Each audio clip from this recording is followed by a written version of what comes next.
Perfect. Can you hear me? I can hear you. Great.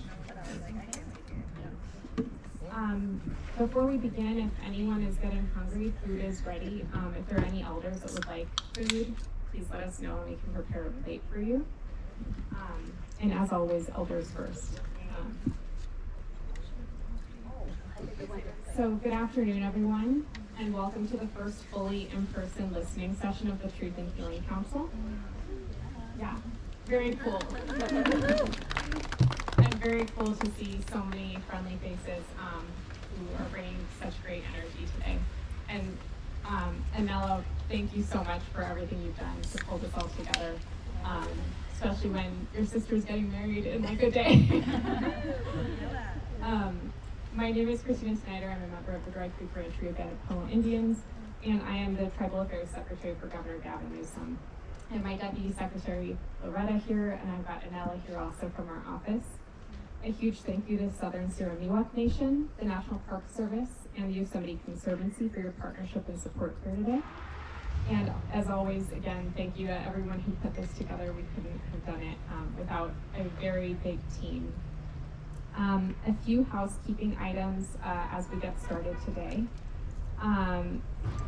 First, I'm going to walk through the agenda. So we already had our welcome and traditional opening. And then I'm going to hand it over to any other representatives from local tribes who'd like to give a few words. We'll then have a brief overview of the council and the process for those of you who are kind of new to this space. And then we will go around and introduce ourselves, and if you'd like to say a few words, or if you brought something that you'd like to say here today, you can say it then. You can also wait until we get into the tribal discussion, where if you prepared remarks to talk, to speak specifically to the process that we're doing here, you can speak then. And again, as always, we'll start with input from tribes with ancestral homelands in and near the Yosemite area, and then followed by California Native people. We'll then open up to the broader community to be able to have input and testimony and support. And then we will have some reflection and items for follow-up. Again, as you get hungry, feel free to get up and leave the circle. We also ask that you, if you get up and need to go use the restroom or kind of stretch your legs, that you do so in a way that is respectful to whoever's speaking at the time, so please don't kind of cross in front of them or do so in a disrespectful way. We're also recording this meeting. You can see the red light is blinking over there. And we'll be posting it to the Office of Tribal Affairs website, YouTube channel once we're done here today. Please let us know if you'd like us to pause recording at any point in today's session. And then for those of you who are interested in following the council, ongoing updates, including listening session recordings and listening session summary documents, are available at the Truth and Healing Council updates blog at chtruthandhealing.com. And you can also get updates by following us on Facebook, Instagram, or Twitter.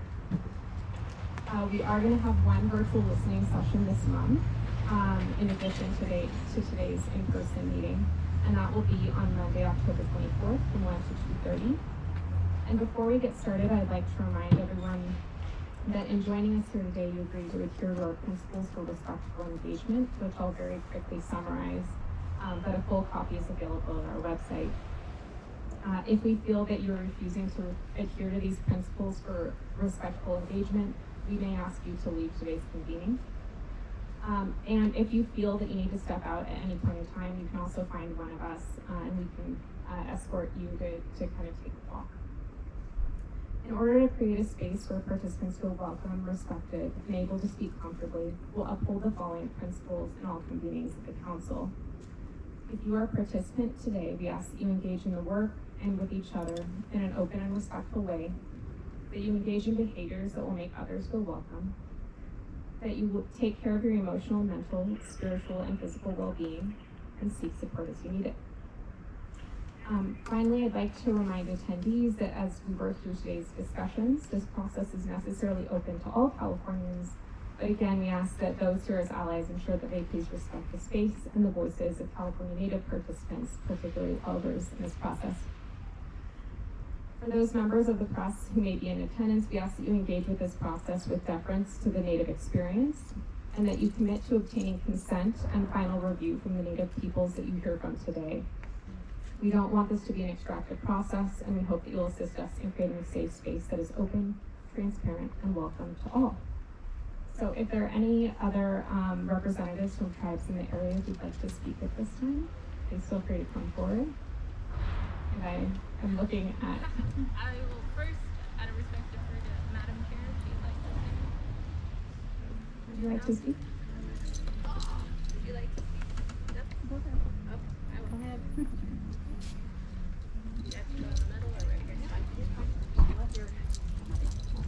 Hilly, everyone. My name is Janet K. Bill. I'm the Tribal Council Chairperson for the Picayune Rancheria of the Chukchansi Indians. Today, I just, of course, thank everyone for making this happen and for providing our medicine and our food today. And of course, to our elders who bless this day as we deal and address many traumatic events that have happened to our people over the years. And again, I appreciate the medicine that is here, and I hope that we all leave this place in a better space and with unity amongst all of us. So again, just thank you all for being here.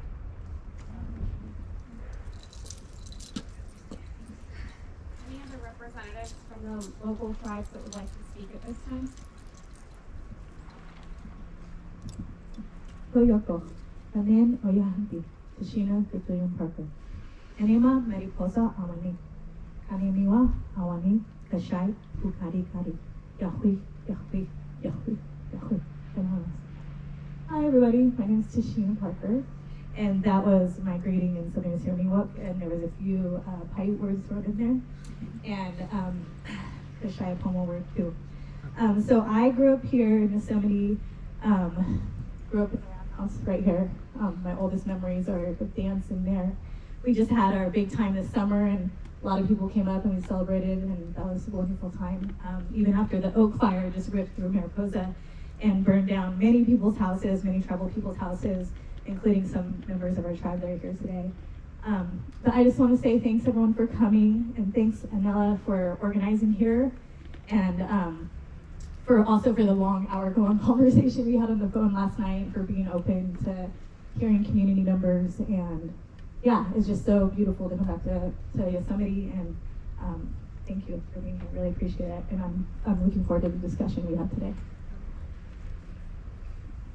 Thank you. Any other community members, representatives from the area who'd like to say a few words? Okay.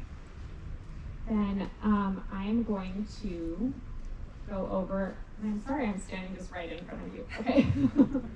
I'm going to go over the process and why we're here today, what the Truth and Healing Council has been doing, and what we're hoping to accomplish today or in the next few years as we go through this process. So I will try not to be too long, and we don't have slides, which is a good thing, I think, because it means that we can all kind of connect with each other. If anybody at any point in time would like to talk, please just raise your hand and we'll get you a mic. And if lots of people want to talk, I also have a plug-in mic for those who would like to talk. We also have April here, who is here from Sikui, who is our partner, who is helping us with facilitating this space and also providing medicines. And so also, if you have any discomfort at any time, you can also find her. And I volunteered you. Would you actually like to introduce yourselves really quick? Sure. Just so I didn't miss. Yahui, my name is April McGill. I'm the Director of Community Partnerships and Projects at the California Consortium for Indian Health. A lot of the work that I've been doing with Sikui is on traditional healing and making sure that we have traditional healing practices within our healthcare system, and being sure to have our medicine in these spaces and make sure that, that those systems that include us recognize our medicine, recognize our traditional healing practices. So we're here just to support you all, not to take up space, but just support you in any way that we can. So please feel free to reach out. I'm also an enrolled member of Round Valley Indian Tribes, so I'm Yuki, Little Lake Pomo, Wailaki, and Nisho Wako on my father's side. So I just have family down here in Chukchansi, and also my grandpa is from Mariposa. He is Yosemite Miwuk, so it's a pleasure to be here, and then all of you. Good gosh, everyone. My name is Ariana Anton Ramirez. I'm the health policy analyst at Sukui working with April. I don't usually do work on the Truth and Healing Council in my day-to-day and mostly policy focused, but I'm glad to be here to be able to support Sukui's role here, supporting all of you in making this as successful and beneficial to California people as it can be.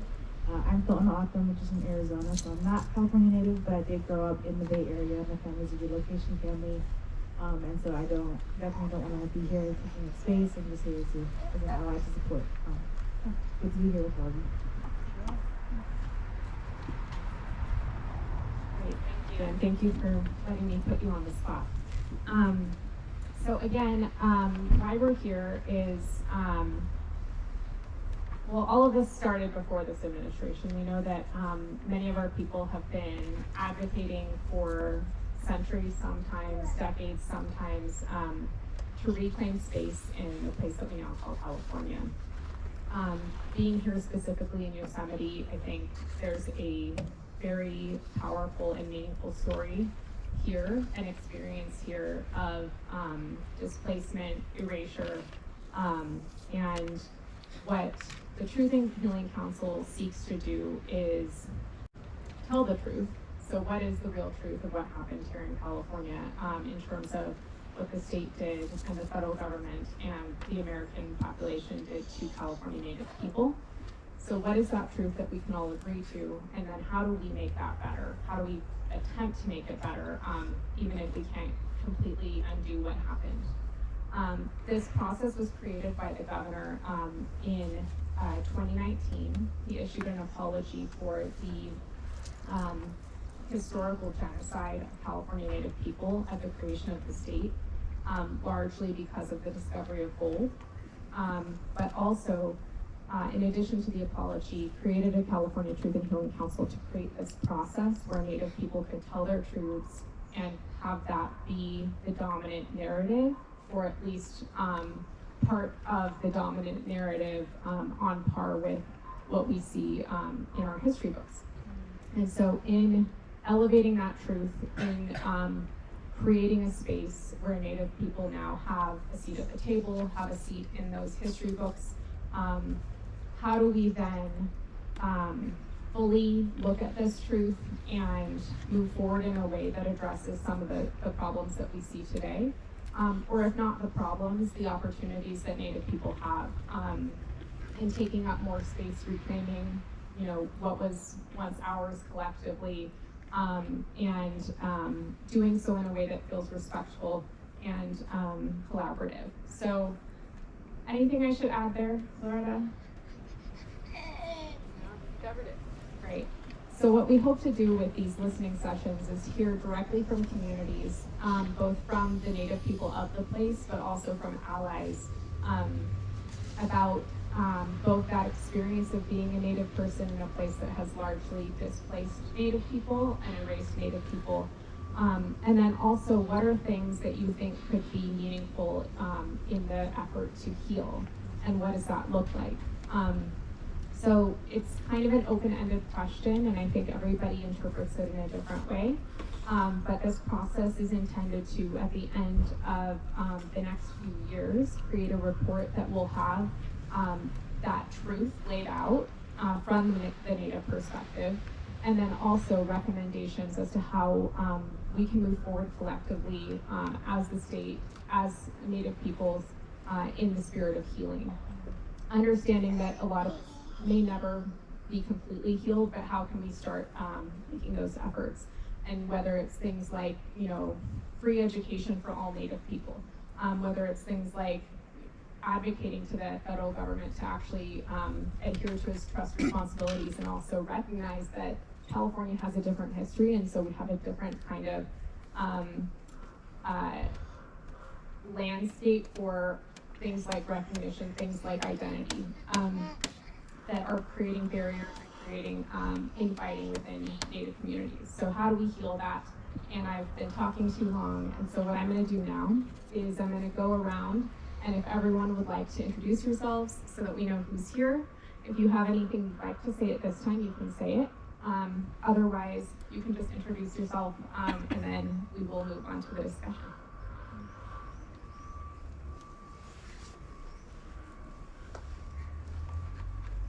Thank you so much. Let's see everyone. My name is Geneva E.B. Thompson. The pronouns are she, her, and Citizen of the Cherokee Nation, as well as the Assistant Secretary for Tribal Affairs for California Natural Resources Agency. I just wanted to say thank you so much for having us on your lands and the opportunity to be here and share and be a community. So I'm really looking forward to listening and learning.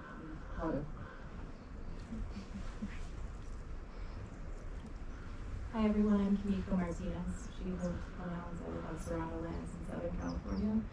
And I'm with the Yosemite Conservancy here as a witness and an ally. Thanks for being here and listening. Hello, my name is Mildred Davis, and I was born a few years ago in Mariposa to Laura Johnson and Joe Howard. And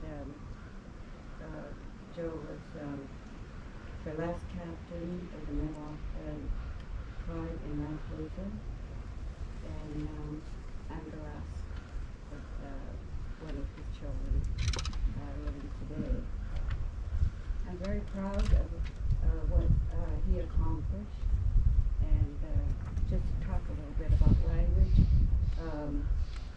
My mother and father never really conversed with us that much because they thought we should learn what the school had to offer. But my aunt was very close to us, and she didn't talk English.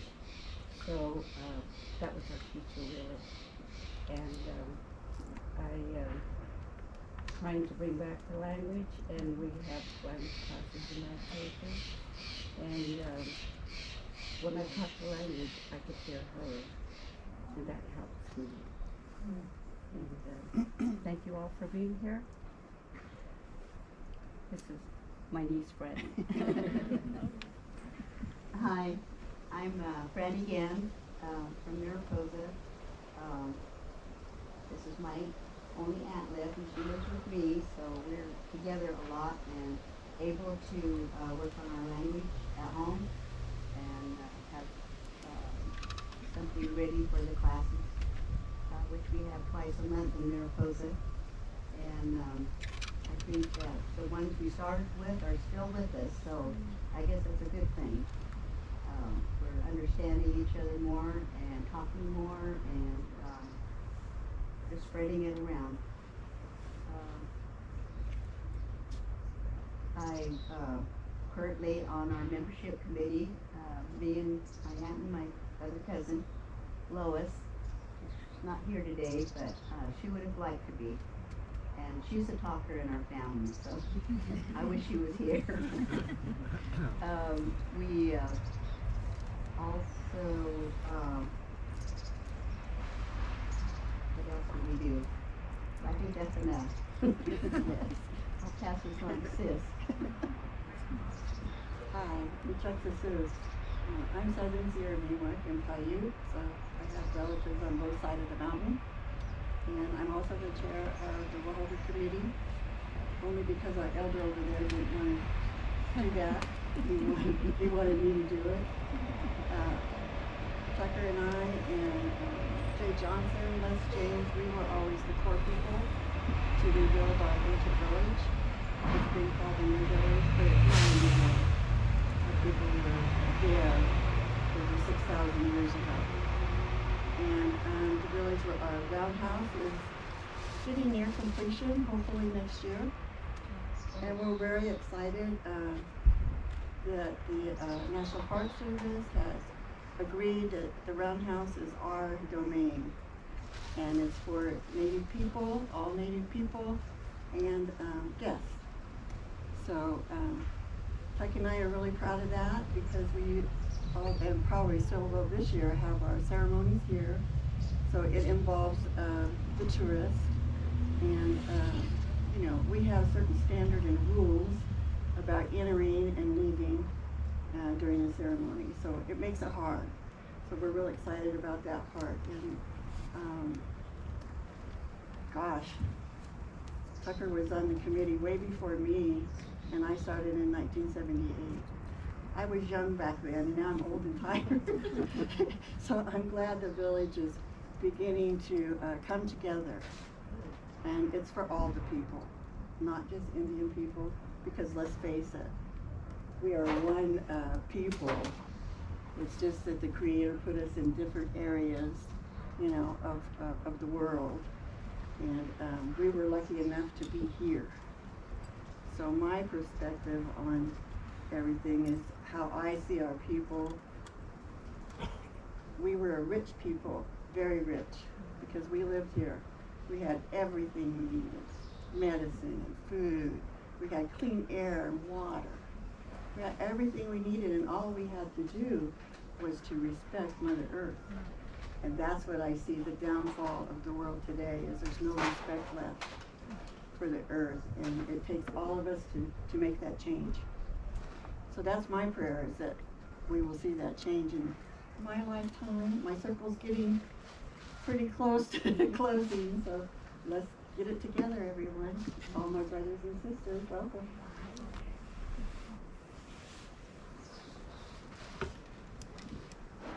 Hi, I'm Alicia Serafino. I'm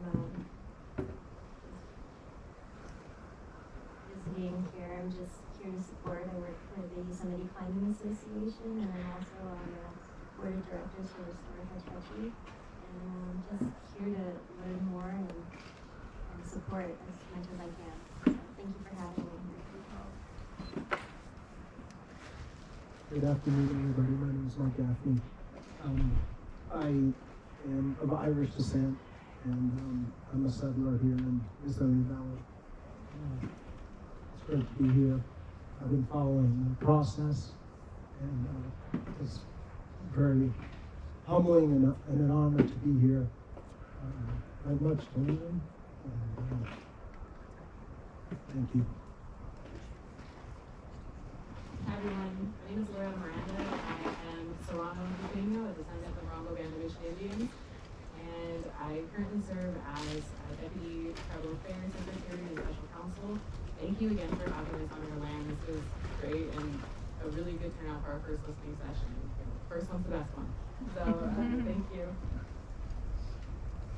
Hi, I'm Sarah. I'm an intern for service.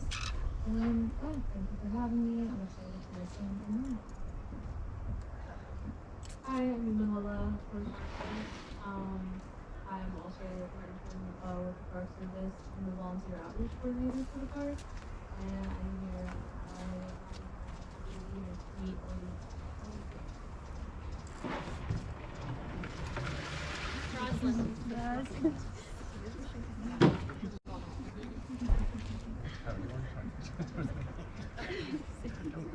Don't make me talk before April. I'm Jason McCannell. This is really weird. I'm Jason McCannell. I work for the state parks in the director's office. I was the director of the Digital Atlas of California Native Americans, which was created at Parks for the Native American Heritage Commission. I've worked with Christina since we were both in the governor's office together, and with her predecessor, Cynthia Gomez. I also have a side job at the American Indian Cultural District in San Francisco, and was recently appointed to the Advisory Committee on Reconciliation of Place Names of the Department of the Interior. I am a settler. I prefer it with the model stop settler, not settler.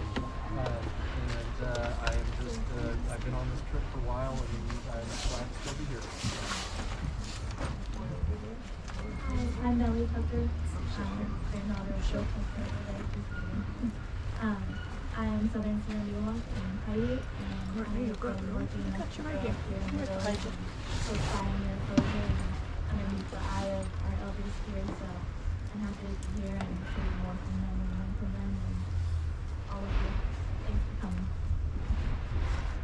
Hi everyone, I'm Krista Cummings. I work for the park as an archaeologist, and I'm here to listen and learn as much as I can from all of you and how it was put for me. Hi everyone. Thanks for letting me be here. I'm Morgan Dunn. I'm also an archaeologist for the park, and I'm also here as an ally and to support everyone.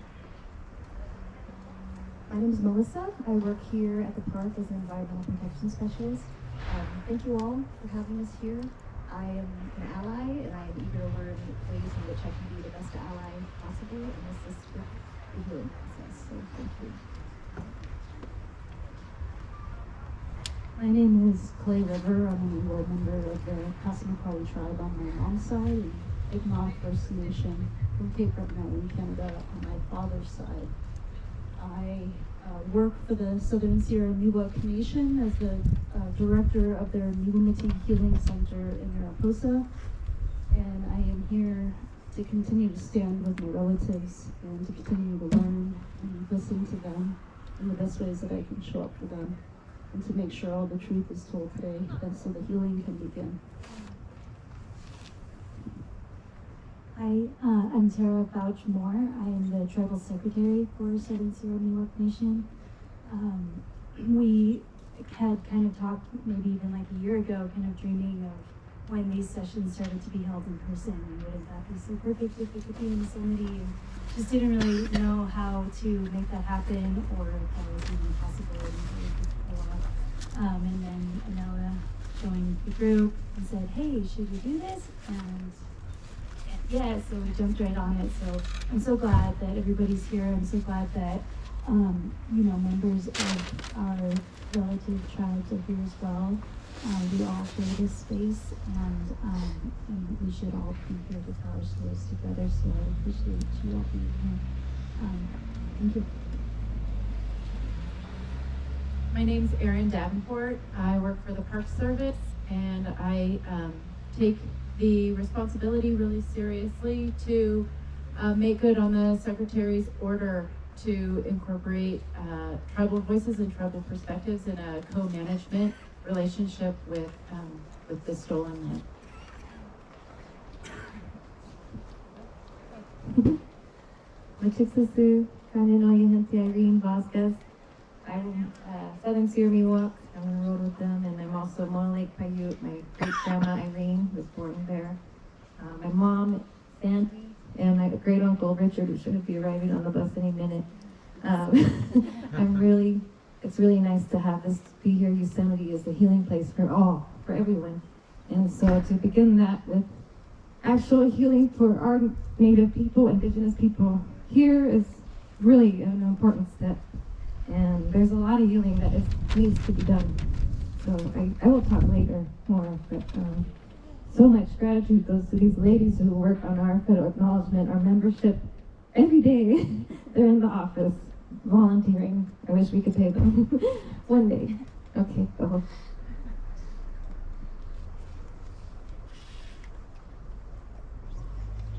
Hilly Hilly. My name is Janet K. Bill. I'm the Tribal Council Chairperson for the Picayune Rancheria, the Chukchansi Indians. Again, thank you everyone for being here, and I look forward to a positive discussion.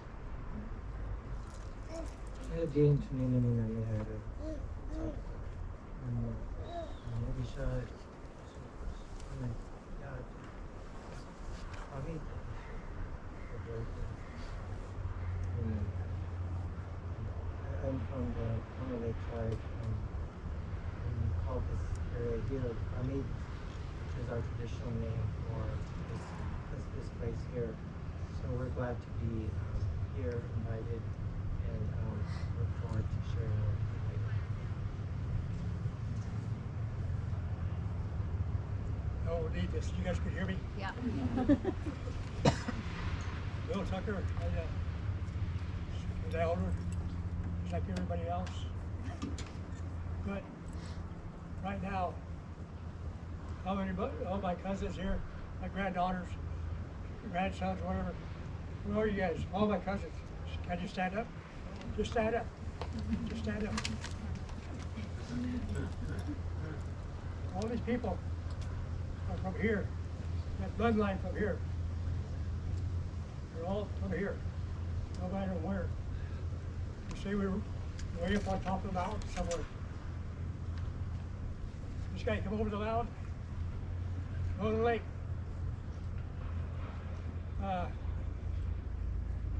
I was there one time, little guy. I was at Bishop, Bridgeport, Divine, Colville. And I was born in Stewart, Nevada. All my relations all over. Washouts, IUs, Shoshones, right on down the line. But our main thing is, here we are in this valley here. What are we here for? Can you hear the water run? No. Can you see it? No. This time of the year, should be a little bit of white water up here, coming over the waterfall. That's just like us. We can't give up. The water comes in when it's running. Who's from Sacramento? Raise your hand. Who's from Sacramento area? One over there. This water goes right down to the Merced River.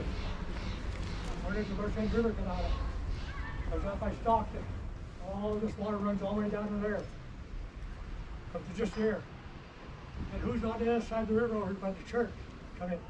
How many of you people are from Sacramento? Just that one person? You got relations all over, too. Right there.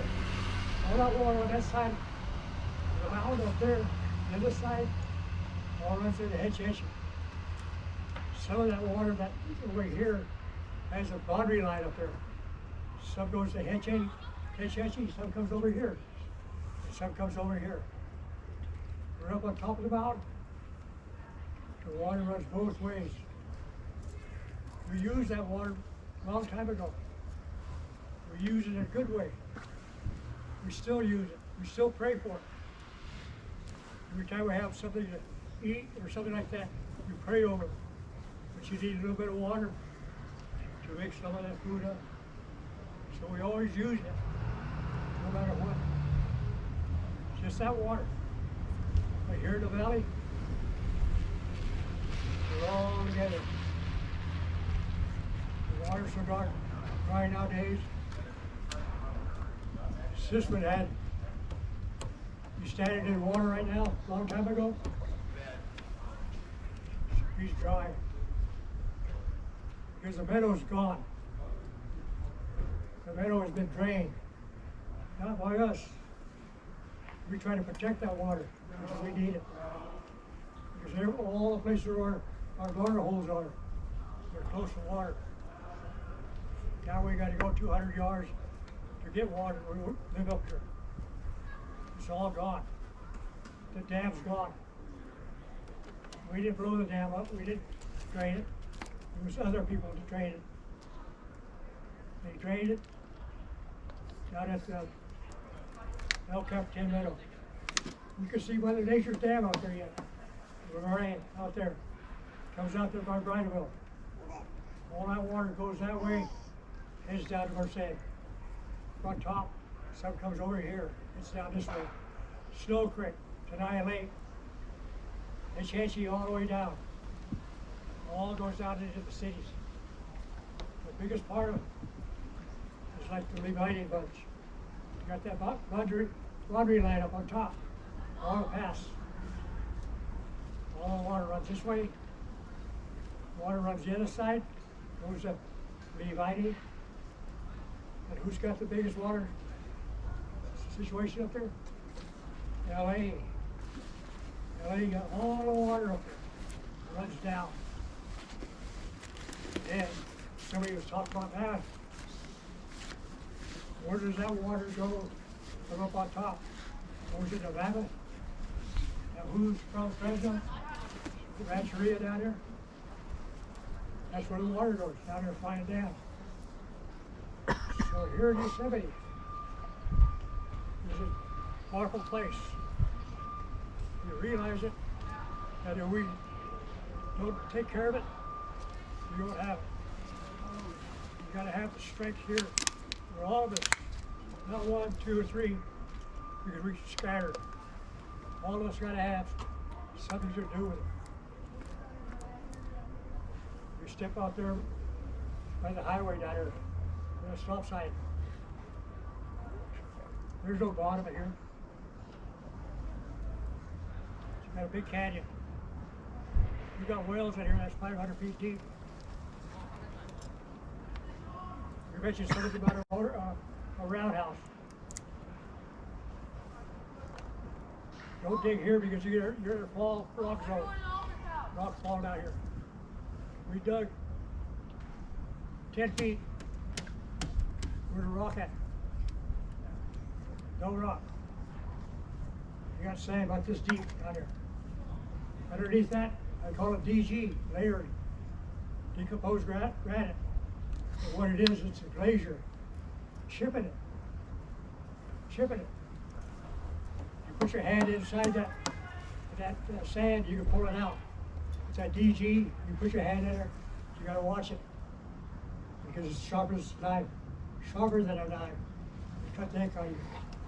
Another layer of sand, another layer of DG, all the way down 10 feet. We had to go another 10 feet. We have medicine poles out here. You put any weight on them, snow or whatever, any kind of weight on top of the roof, on those logs.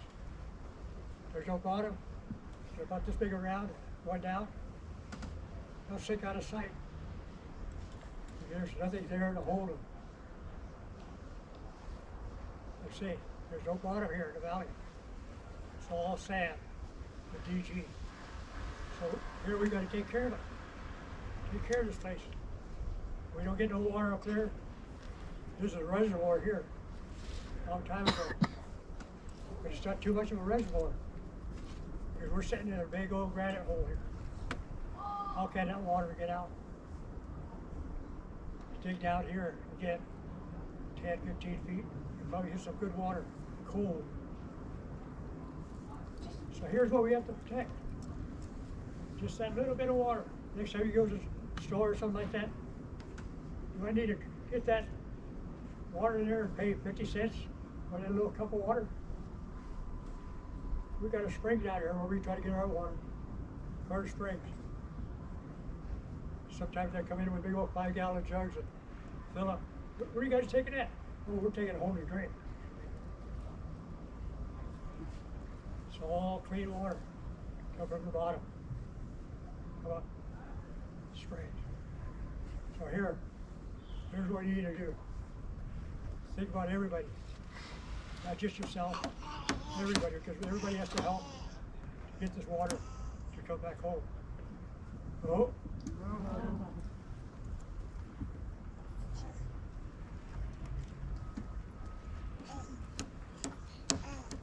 I'm Helen Coates, and this is my grandson walking up. How you guys doing today? He was born here. So our ancestors, they go way back. I remember Fremont. I remember my grandma telling me Fremont came up to Bloody Canyon. All the tribes, he was killing the natives, running them out of Yosemite. So they took this road up here called Bloody Canyon. The soldiers came after them.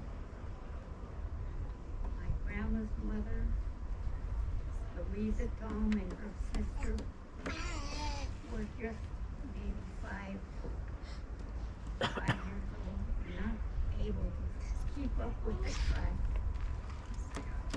They put them in the Indian caves, put food and water in on them, covered them up with brush. So the soldiers wouldn't tell them where they were. And in those days, when they went like this, even the little ones knew not to make a sound.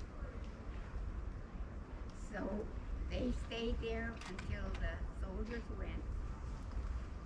The tribe came back and took them over to Mona Lake. Because that's where they, when they came here in the summer, they went back to Mona Lake. And that's how my little grandma, Louisa Tom, she's buried right over here. And I tell my people, this is your starting point for Yosemite. Don't ever forget that this little grandma was here first. And this is where you belong. And this is your beginning.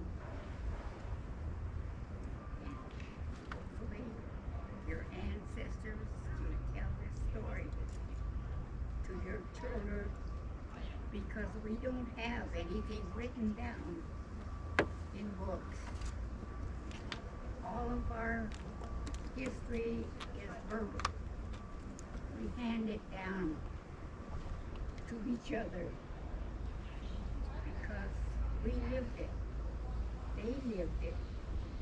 And this is all true. It's not anything that the white man writes in a book. This is what we know about our people. So, this is what I tell my people. Keep us verbally going. Don't change the story and make it into a fairy tale. No. You tell them like it is. How the soldiers came in. How we had to defend ourselves. How we lived off the land. Acorn, berries. I was born eating trout. My people always fish trout. Because that's what we had here in Yosemite. So we ate acorn, trout, and berries. And in the summertime, we played in the park. We swam in the river because there was plenty of water in those days. Our rivers run deep. And now look at, you don't see any water now. But in the old days, that water ran until, maybe October. And this is sad to see that we have no water now. We're all praying that maybe we'll have snow this winter and we'll get some of our water back. But in the meantime, we just have to conserve water. Like Texas says, we need water is life. And without water, we have no life. So, pass this on along to your people. Thank you.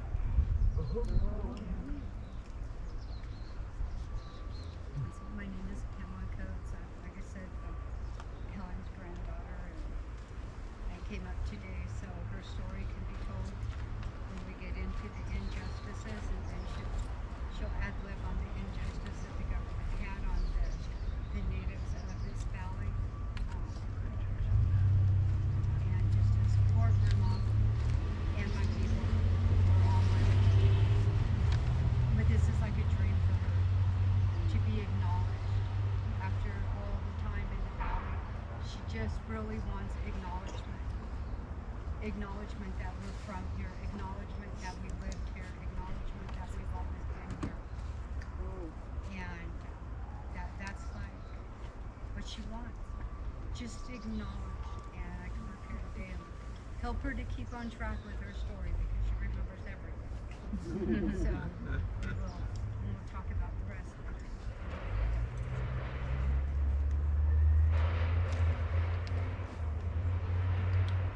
My name's Eric. I grew up in Mariposa. Parents worked up here in the park. I spent every summer up here. This was my playground. Spent a lot of time in Julia and the museum. I actually went to the caves that they were talking about. to 18 different countries. They're all around the world. And this truly is the most beautiful place in the world. And it needs to be appreciated. It needs to be protected.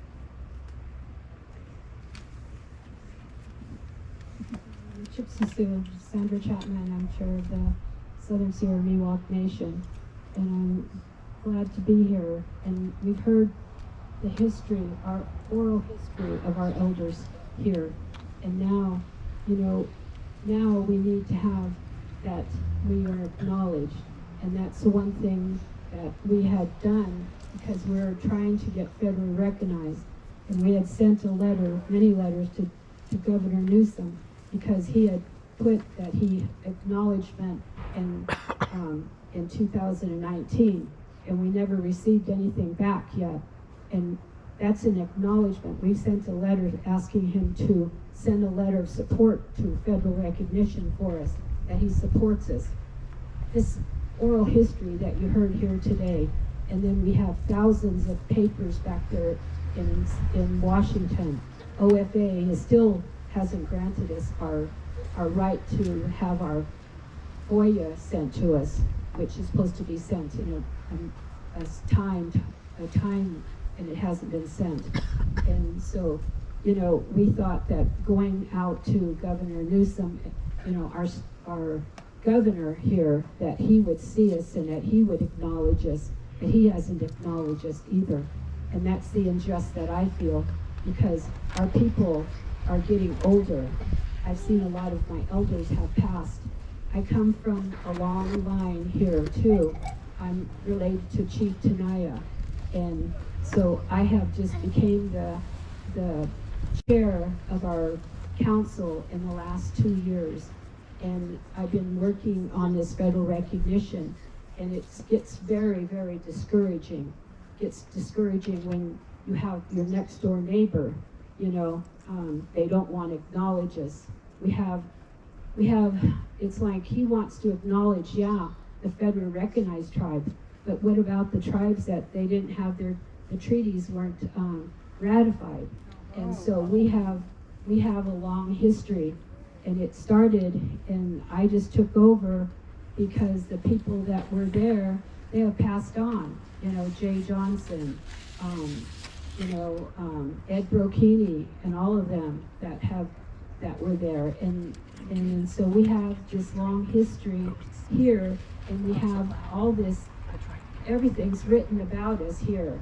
We're here in Yosemite. We work with the Park Service, and we work with our county. We have a lot of contracts with different organizations. For the Oak Fire, we had the tribes, surrounding tribes, clear down south, send us money for our fire victims. They acknowledge us as an Indian tribe, but yet our government doesn't acknowledge us as an Indian tribe.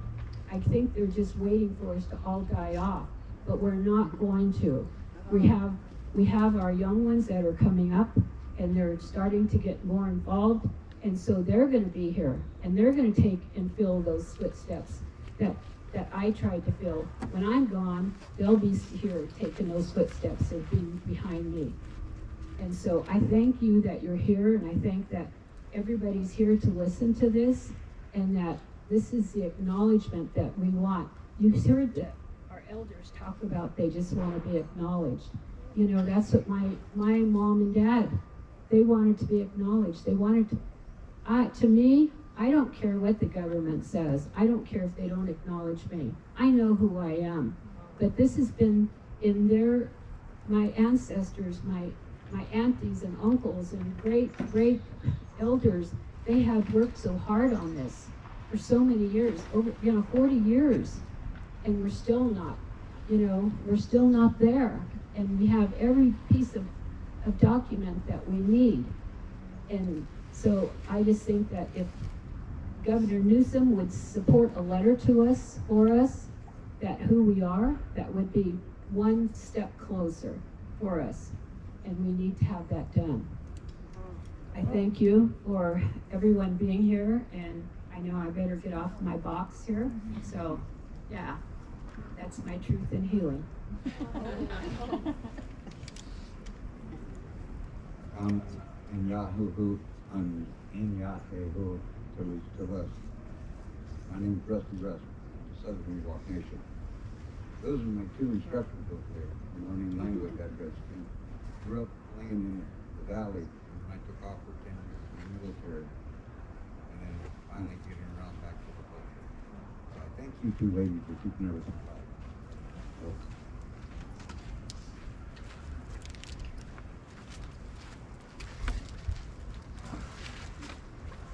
Charlotte Lang, Monolith Political Tribal Chairperson. I do hear Sandy's, we're not federally recognized either, and we're having the same problem. So yes, it would be nice a letter from Gavin Newsom to acknowledge us on the other side as well. I don't know how much documentation you need to prove you're a native from this land, and just your elders and coming home, and I mean that should be proof enough. But when we voted for the non-federal or the federally recognized tribes to get gaming, one of their goals was to help us non-federally recognized tribes get recognized. And you contact them and they say we're not Indian, so we should have already been recognized, some of them, which is sad because they're making lots of greenbacks, and they should be helping us do this process because it's not cheap, and it's a lot of work on your personal time, and it's just crazy how you just want to come back with, well, we need this now, we need this documentation, we got to get this. Like Sandy says, they're just waiting for us all to die off, but we're not.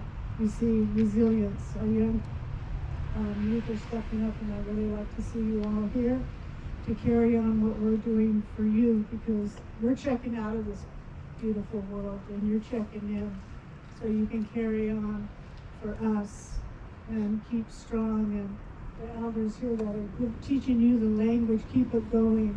But another threat in Indian country is mining, and it scares me to heck. And I attended a water board session, and I asked California Water Board, says, under Gavin Newsom, are your people going to go work those mines?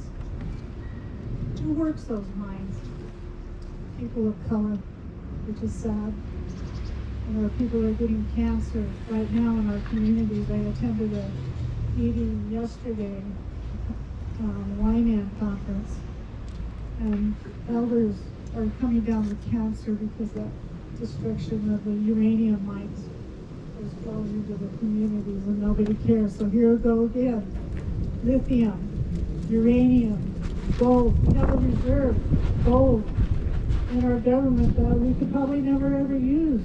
I quit getting gold teeth. For that purpose now. That's what they're saying. It's crazy. I mean, our lands are at attack, and there's not enough power. We need to hit those corporations. Money doesn't mean everything to Indian people. We have it right here in our hearts. So let's stay strong. Get us federally recognized, so our elders will finally say they can say, gee, I'm mama. Even though we're a government, we still have sovereignty because we're not.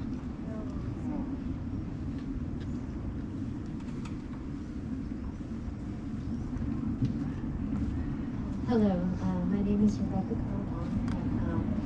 I am the National Monument Site Manager for Douglas Coast National Monument. I'm also a Yosemite, a member of their leadership team. I'm here to listen. So I will pass the mic to the next person. Hi, my name is Kimberly Oppen. I work for Yosemite National Park as an interpretation specialist. And I'm here to listen and find ways that can be support. Thank you. Hi, my name is Vicki Hartman, and I work for the Park Service in the vegetation branch, and I'm here to listen. Amy Crawford, and I'm here as an ally, and the tenacity and the open-heartedness here is a complete honor. Yes, thank you. Hello, my name is Joel Gentry. First, I want to acknowledge all the elders here. I'm not of Native descent. I work for the Catholic Church, actually, for the California Missions and the Monterey Bay area, from San Luis Obispo to Santa Cruz. And my work has to do with bringing the Native perspective into the museums as part of the foundation of our heritage and our faith. And that's what I'm doing. Thank you for having us. Hello everyone, my name is Acacia Coates. I am, hello? Okay, sorry, I thought I turned off. I am the granddaughter of Helen Coates. I am Southern Sierra Miwuk and I'm also Paiute. I'm very honored to be here today. It's an honor to always hear all of our elders speak, and this feels really good to be here. And I'm here to take notes or be very supportive of where we're going very seriously. Thank you. My name is Cara Stella. I'm the accessibility coordinator for Yosemite National Park, and I am here to listen and to acknowledge. Thank you. We already. Okay.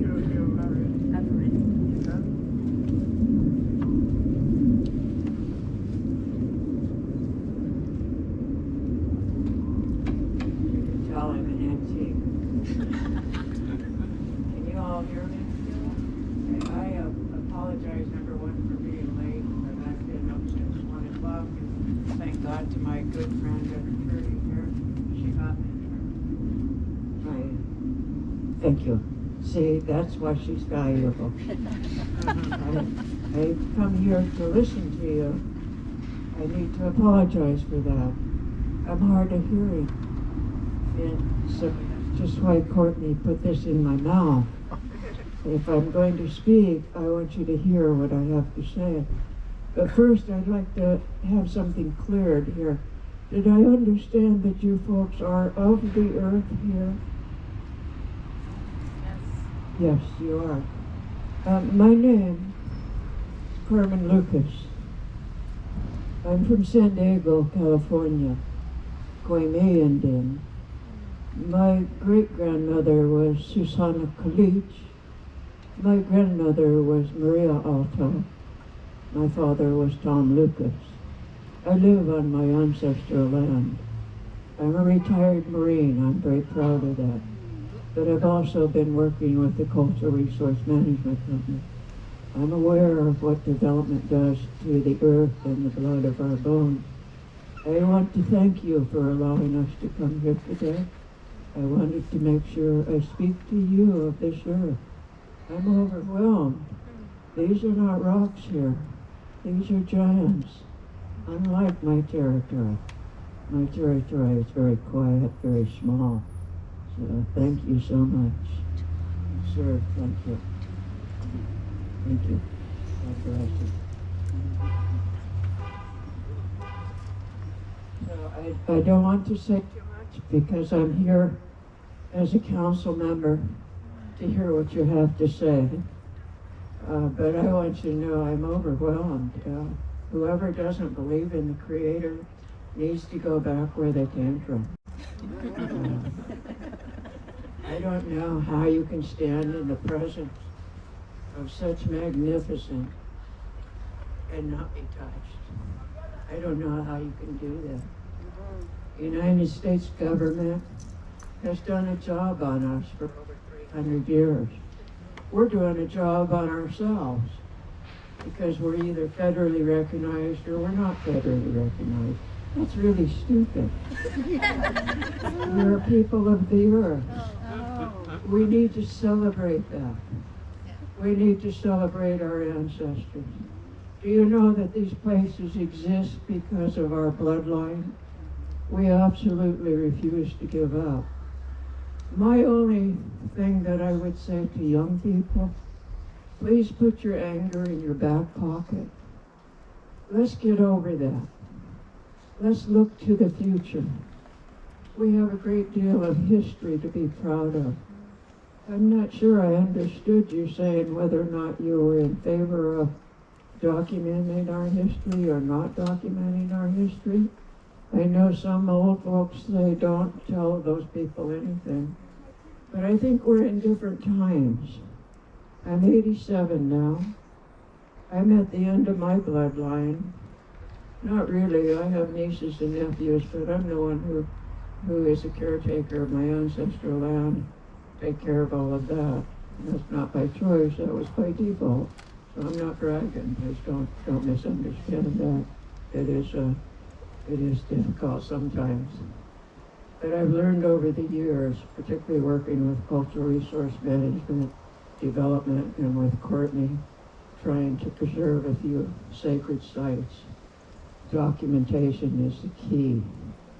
That is early documentation. We must get our stories through the record. So if you folks have not been asked to record your history, I'm asking you, please do that. I think it's key to our future and to those babies. You saw a baby over there. That's key to these young folks. So I won't keep you any longer, but thank you so much. I can't tell you how I feel, because there is not words in the English language for that. Thank you.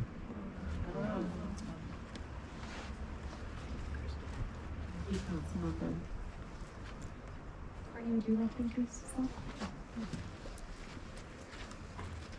Following Carmen is a really tough act. I'm Courtney Coyle. I'm a tribal attorney. I'm not Indian myself, as far as we know. And I'm Carmen's attorney as well. We've been working together for probably about 25 years, and I tend to protect burial grounds, sacred places, and cultural practices. And I'm also Carmen's driver, and I do logistics. So that's how she got here today, leaving this morning from San Diego on the first flight out. So with the only direction we got was, it's the Indian village behind a visitor center. And we got here on the earliest flight, and we made it. So the system can work. So Thank you for having us. Thank you, Courtney. Is there anyone else who didn't get to introduce themselves, potentially?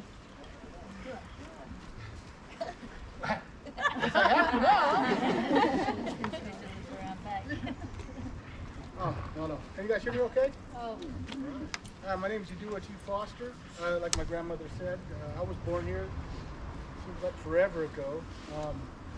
Miwuk, Mono, and Paiute, California is my home, not just California. So I'm always looking out for the best interest of California. Tucker hit the nail on the head with water. Priceless. You don't live without it. So I came here just to listen to the elders talk, and maybe if the opportunity arises, maybe do a little, speaking myself. I was ready for this part. But, again, my name is Yadua T. Foster, and let's see what we got going on here. Looking forward to the collaboration, if you will. Is there anyone else who'd like to introduce themselves, please?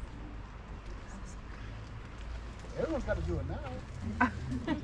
Yeah, I'm going to put everyone on. Yeah, you got it. We wanted to enter so quietly. Hi, everybody. My name is Cicely Muldoon. For those of you I don't know, I'm the park superintendent here, and I am so honored that this group is meeting and gathering in Yosemite Valley. I can't think of a more appropriate place, actually, for this kind of conversation, speaking for us. So I just wanted to thank you all for being here. And I'm sorry we couldn't be here from the very beginning, but we just bolted from our last meeting to get here.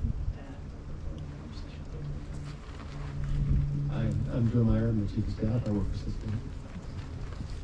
Hi, I'm Terry Austin. I'm the deputy superintendent.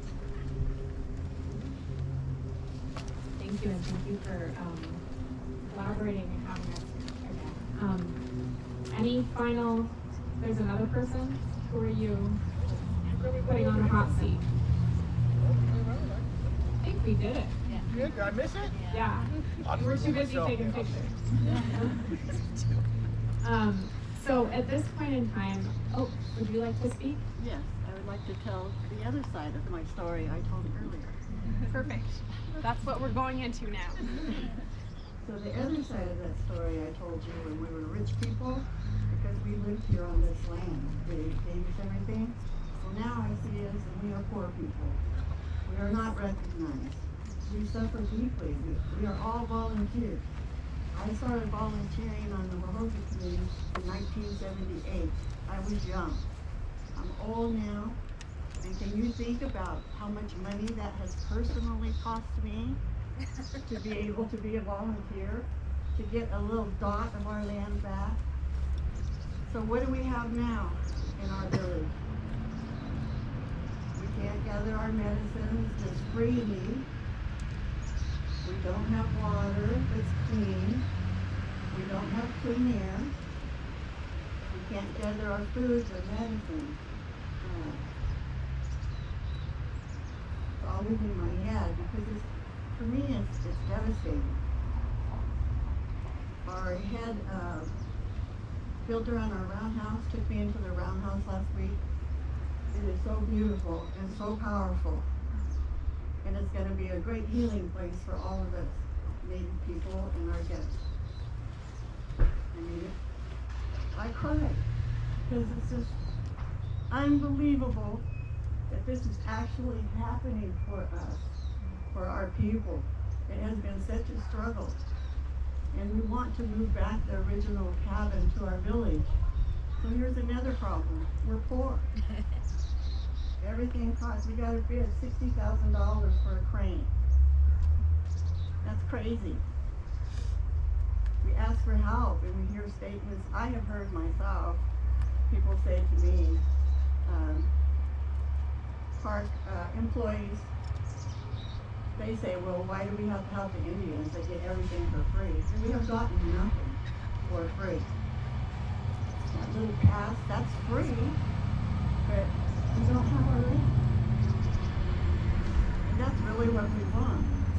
We want to be able to come here. We want the government to recognize our people. We want the government to help us financially to get our village back, to move our cabins back, to be able to teach our children, and not just our children, but all the children. Outside of the roundhouse, that is our personal domain, then the rest of Wahooga Village will be open to all the people.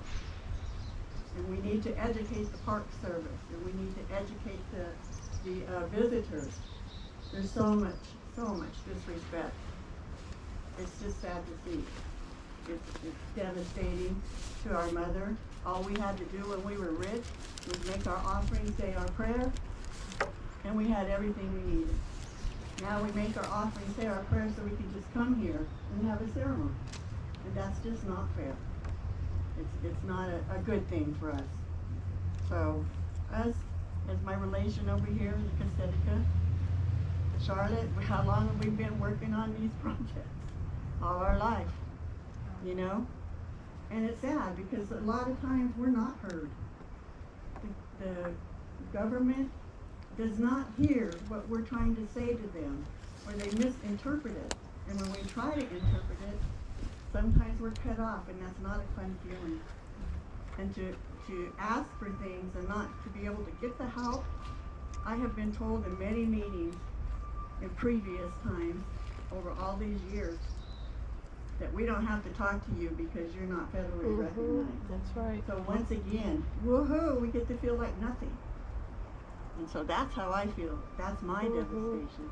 And on my grandma's part, and on my mother's part, I was about 9 years old, walking in Mariposa with my grandma.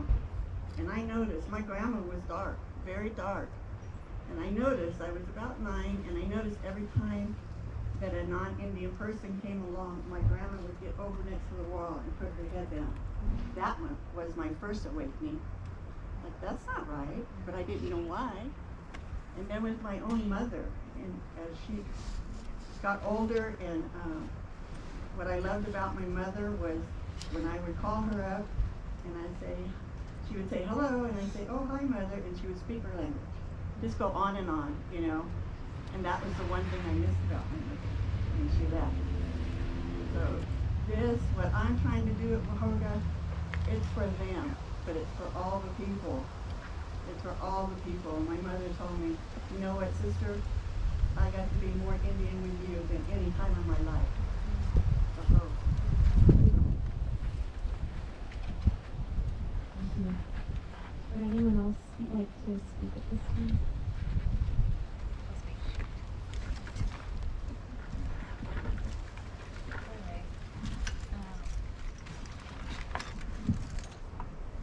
think my mom and my great uncle stuck at the California Hydroclimate Conference speaking with fire, so they're back there being so I'll speak for them. My grandma too, Peggy Beal, was born in this old village by the Indian Canyon before the clinic was there in 1931. The same year, our spiritual leader, Jay Johnson, she was born a week before him. Jay has passed a couple of years now. He sat on the Native American Heritage Commission and was a part of this process that helped write this report on the finding of California Indians. We sent this to you when I was on the board for our council, and we heard no response. To the Office of Federal Acknowledgement, we've been awaiting a FOIA request for many years. That is not allowed. My grandma has been, and my family has been displaced many times from the federal government, from the county, from people here. I have recently been displaced by fire, from the Oak Fire, caused by the colonization of the stopping of our traditional burn practices. I've lost my home. I'm not able to apply for recovery loans because I'm not federally acknowledged. My grandma went to Indian boarding school in North Fork with Helen. She was a couple years younger, and she remembers Helen looking after her like a sister, older sister. We have a lot of hard history, hard stories from that Indian mission. My great uncle ran away from that boarding school. He passed on. Those elders, they're the last, they're hard and they're strong, but they're coming to the end of their cycle. And they served, many of them served, I think 30-something of 38 elders from that era that served in our armed forces, including my grandma and all her brothers. They worked hard all their life. My grandma worked in a glass factory in Madeira for 33 years, swing shifts, to help our family, and it's still helping us to this day. Our language is endangered. The language you read on the signs is the language of our Miwuk people. Isabel Howard, her sister, or your auntie, who is here. We have a lot of healing to do. I work here in Yosemite. I was taught to take care of this place. Our elders raised in these ceremonies, gratefully that we're allowed right before I was born. So that's been a very big blessing, and why we are so strong today, and why Anella is here working with you. I am working to help restore relationships between our people and this place that we love so much, that our ancestors cared for forever. Hoping to take care of our acorn that is so important to our people for our food and our spiritual mental health is not easy. I've been here for many years. I'm not a permanent employee, but I keep going and I keep working, and we all do, and I'm supported by all of these people. I basically want to thank you for coming and listening. I wish my grandma could be here today. She went and got blood work this morning, and it was a long day. She's 92, gonna be 93. But I'm here because of them, to honor them, and it would be so nice to have her acknowledged before she passes. Because I've lost and known too many elders who have gone and have had to go through the hardest and have not seen that happen. So I am just honored to be here to speak, and thank you for listening. Oh.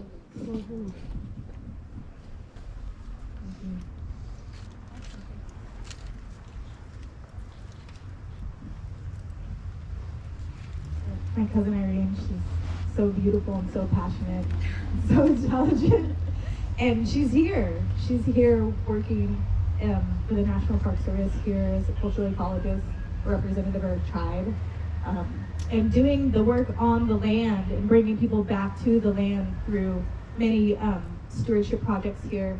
But the truth is that most of us don't live here. We can't live here because we have been displaced.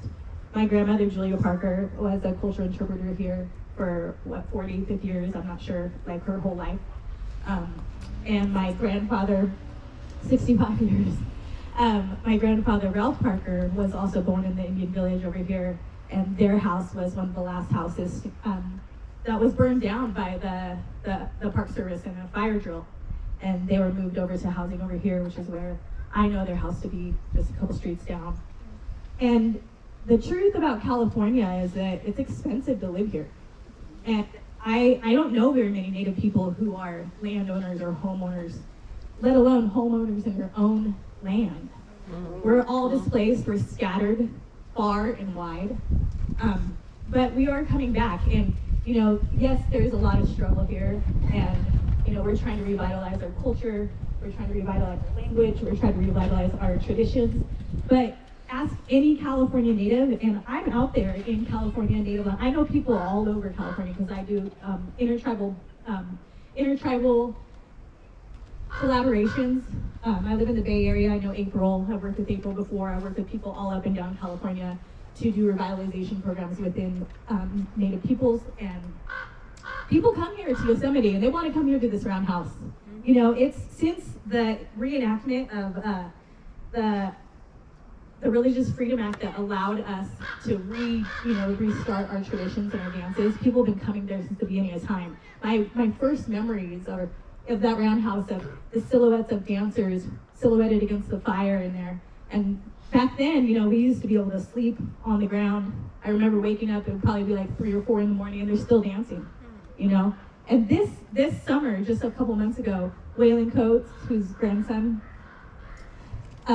he got up at 3 o'clock in the morning, set his alarm, and went in there with dancers, to sing songs and to dance to revitalize, because basically, since we've been scattered and we're on our way, going to college, going to Stanford, going to Humboldt, going to UC Santa Cruz, getting education, we're coming back now, and we're restarting these traditions, but it's difficult because, people have to travel from hours and hours away. I work in Oakland at the Oakland Museum of California.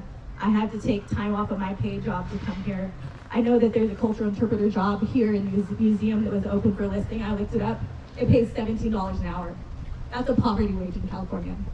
Let alone there are no places to live here. So how can somebody who is from here, come and be that person that gives cultural knowledge about the indigenous people on behalf of the Park Service, employed by the Park Service on a wage that is a poverty wage?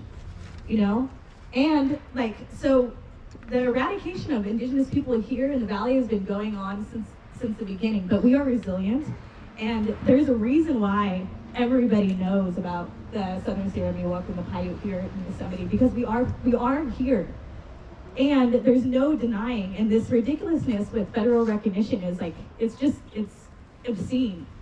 It's obscene. 40 years. I've been to the Office of Federal Acknowledgement with Irene and with our former chair and with Lois Martin, and testified to the United States government that we exist here. They have piles and piles and piles of paperwork. There are photographs of all of my relatives, my grandmother, my Lucy Tellis, who's one of the most world famous basket weavers, who is my great-great-grandmother. It is ridiculous that we're not being acknowledged. And I think what we're asking here from the representatives is we need your support. We need you to go to Gavin Newsom. We need your support. We need the National Park Service to support us in this petition, because, as a tribal people, we are living in poverty. There are people that elders right now who are living in houses that are not up to code, do not have running water, do not have electricity, that our floors are rotted out, And then the rest of us young people or younger people are out in somewhere else, some other community, because we can't afford to live here, we can't find housing, there's no way we're gonna be able to buy land here in our own homeland. So federal acknowledgement is incredibly important because it gives us access to things like relief funds so Irene can build her home that burned down. for scholarship money so people could go to places like Stanford and be educated and come back to the tribe. You know, it gives us money to be able to have access to healthcare because most people can't even go to the doctor or afford healthcare in California. Free college at UC. Free college at UCs. I'm still paying off of college debt. $70,000 in college debt. You know, I didn't get one scholarship that says that like I'm Native at all. You know, I had to pay for that in the loans, and that's the case for everybody from this tribe because we haven't been federally recognized. But you know, I do want to say that despite that, like the work that everybody is doing with the tribe, the cultural stuff that we're doing, you know, language revitalization. We're building Wahoga, our new village where people from all over California will come and dance and celebrate with us. We are doing fire and cultural monitoring. So with like about $10, I'm telling you, $10, like our tribe is doing some pretty phenomenal work. And we will continue to do that, but we definitely need the support. We definitely need federal recognition. We definitely need access to this, you know, assistance to help us to enrich our young people and also to support our elders. Yahui. Oh.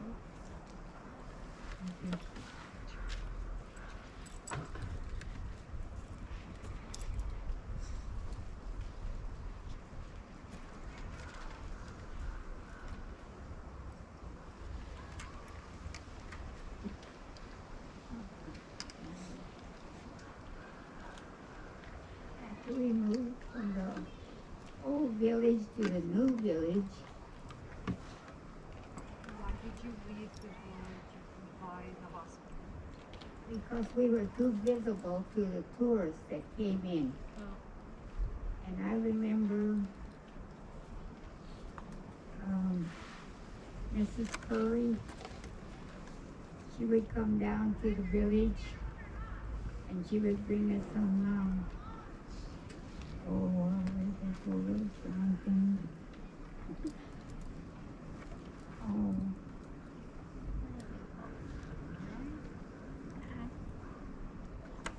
sweet.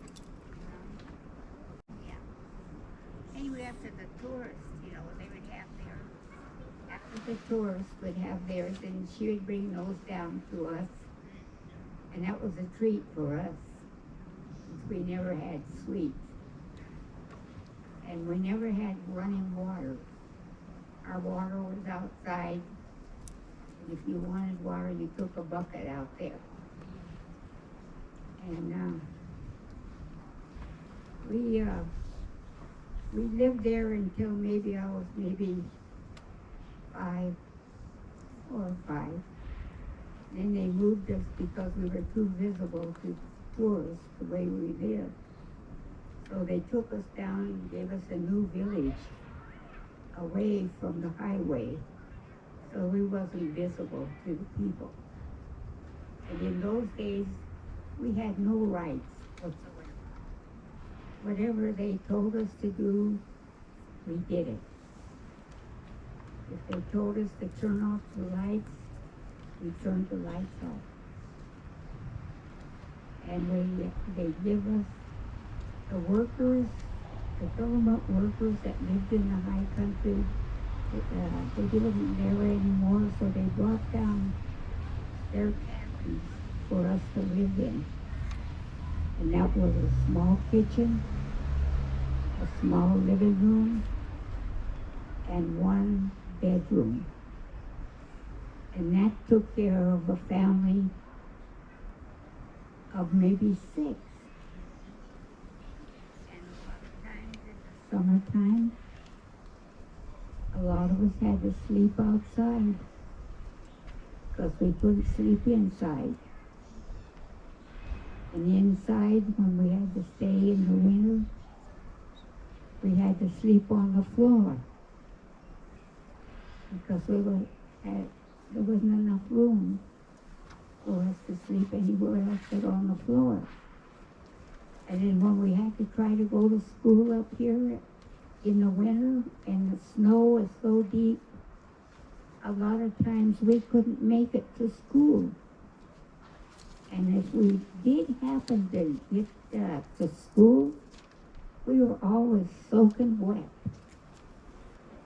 And finally, our minister, Mr. White, he came down and he told our people they have a school over in North Fork, and it's a boarding school. We'll take boys and girls, and a bus will take them to school every day.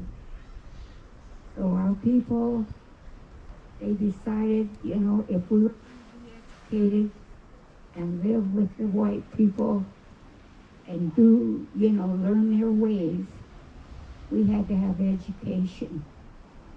So our tribe got together and they said they could send us to that boarding school in North Fork, where we all graduated from high school. And from high school, some of us went over to Stewart, Nevada, and I wasn't getting enough schooling there. But I went down to Sherman, down the side, because they had better teachers, more education. And that's where I graduated, and I worked in the clinic, and that's where I wanted to be a nurse. So I went to Ganado, Arizona, and went to nursing school there. But Arizona was so flat, no trees, no waterfalls, and I got homesick. I said, I can't live here anymore. So I came home, and that's when I went to Ganado, Arizona. And like I said, I couldn't stand it anymore, so I came to Fairmont County Hospital because I had some of that background already. So they said, oh, there's a class going now for nursing, what do they call that? LVN, licensed vocational nurse. So they said, well, since you got some of that training, why don't you go ahead and take the class? So I took the class, went up to Sacramento, passed the test, and got my license. And then I started serving the Tuolumne people because I wanted to serve the people. And I would take people back and forth in my own car, buying my own gas, and eventually my husband and myself, and the rest of the tribe that were under that, it was the same kind of a condition we were in. So they got together, went up to Sacramento and said, we have to get clinics in each of our areas rather than trying to take people back and forth, back and forth. So that's how we come to have our clinic here. Ione had their clinic, and the other one,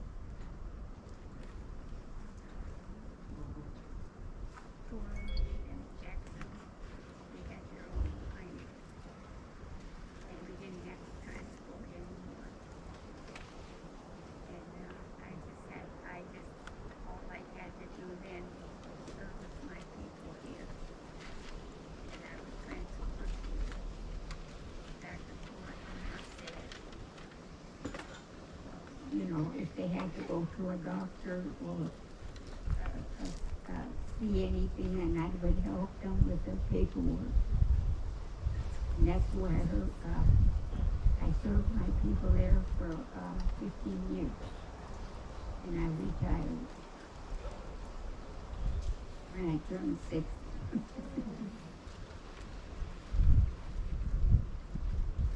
Oh yeah.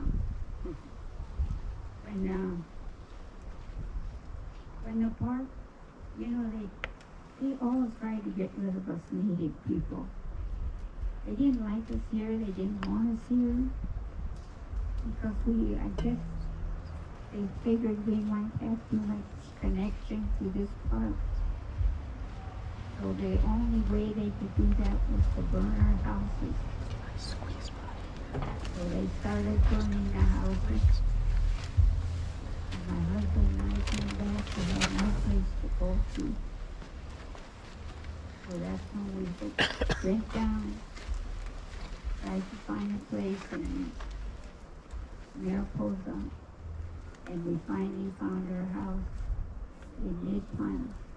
But like I said, they burned us out in the park. We couldn't go back. And we had nobody to talk for us. We didn't have any rights in those days. We were second-hand people.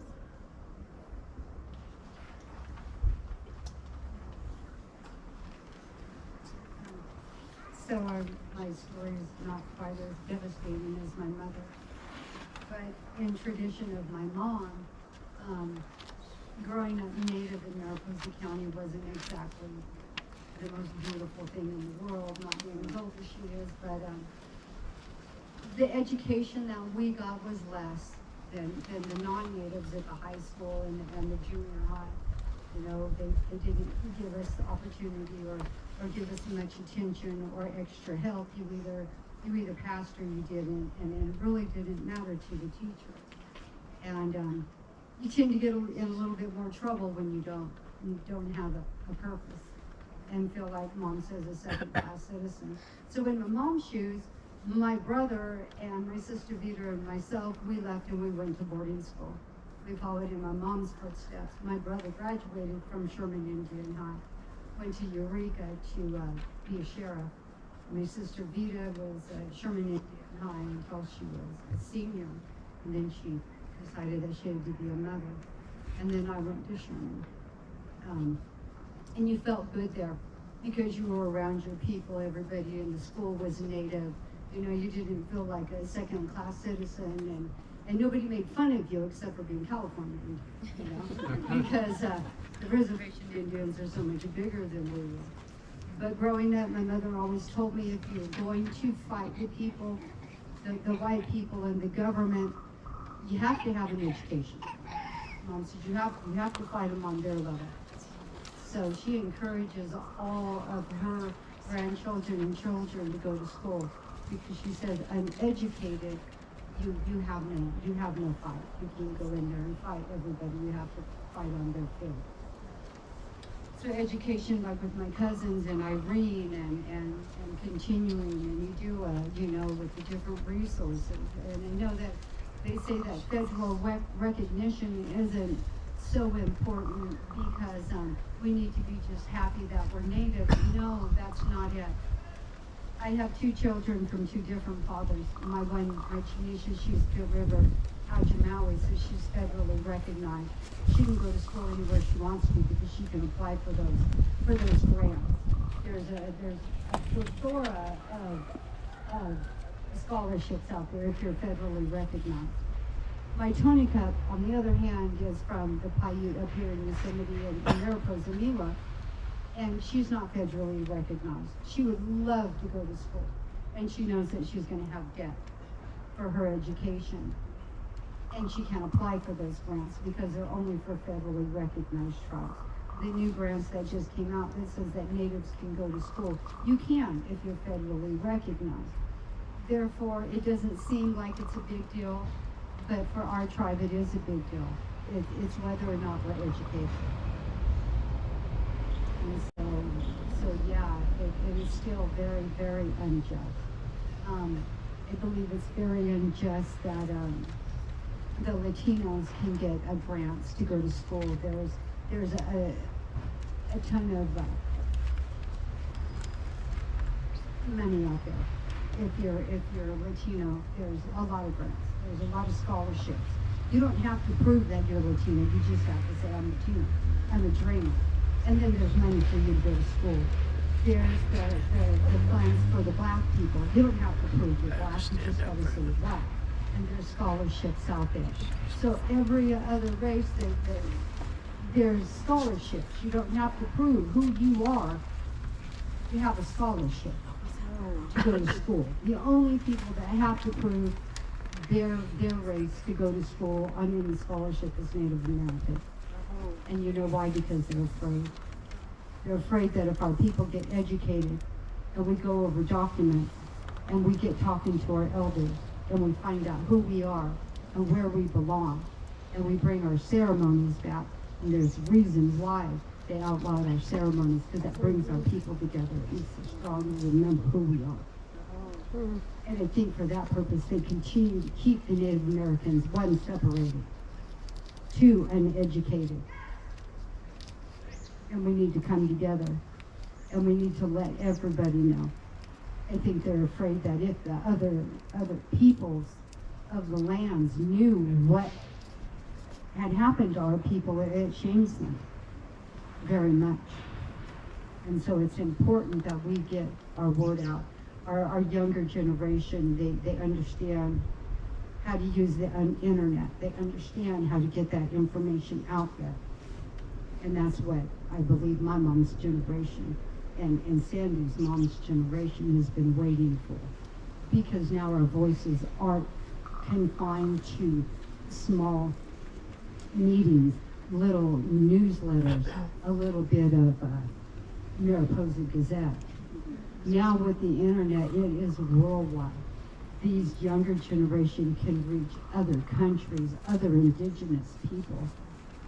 And I think it's very important and very proud of our generation. And I think the elders and the new generation, I think with the combination of our stories and their technology,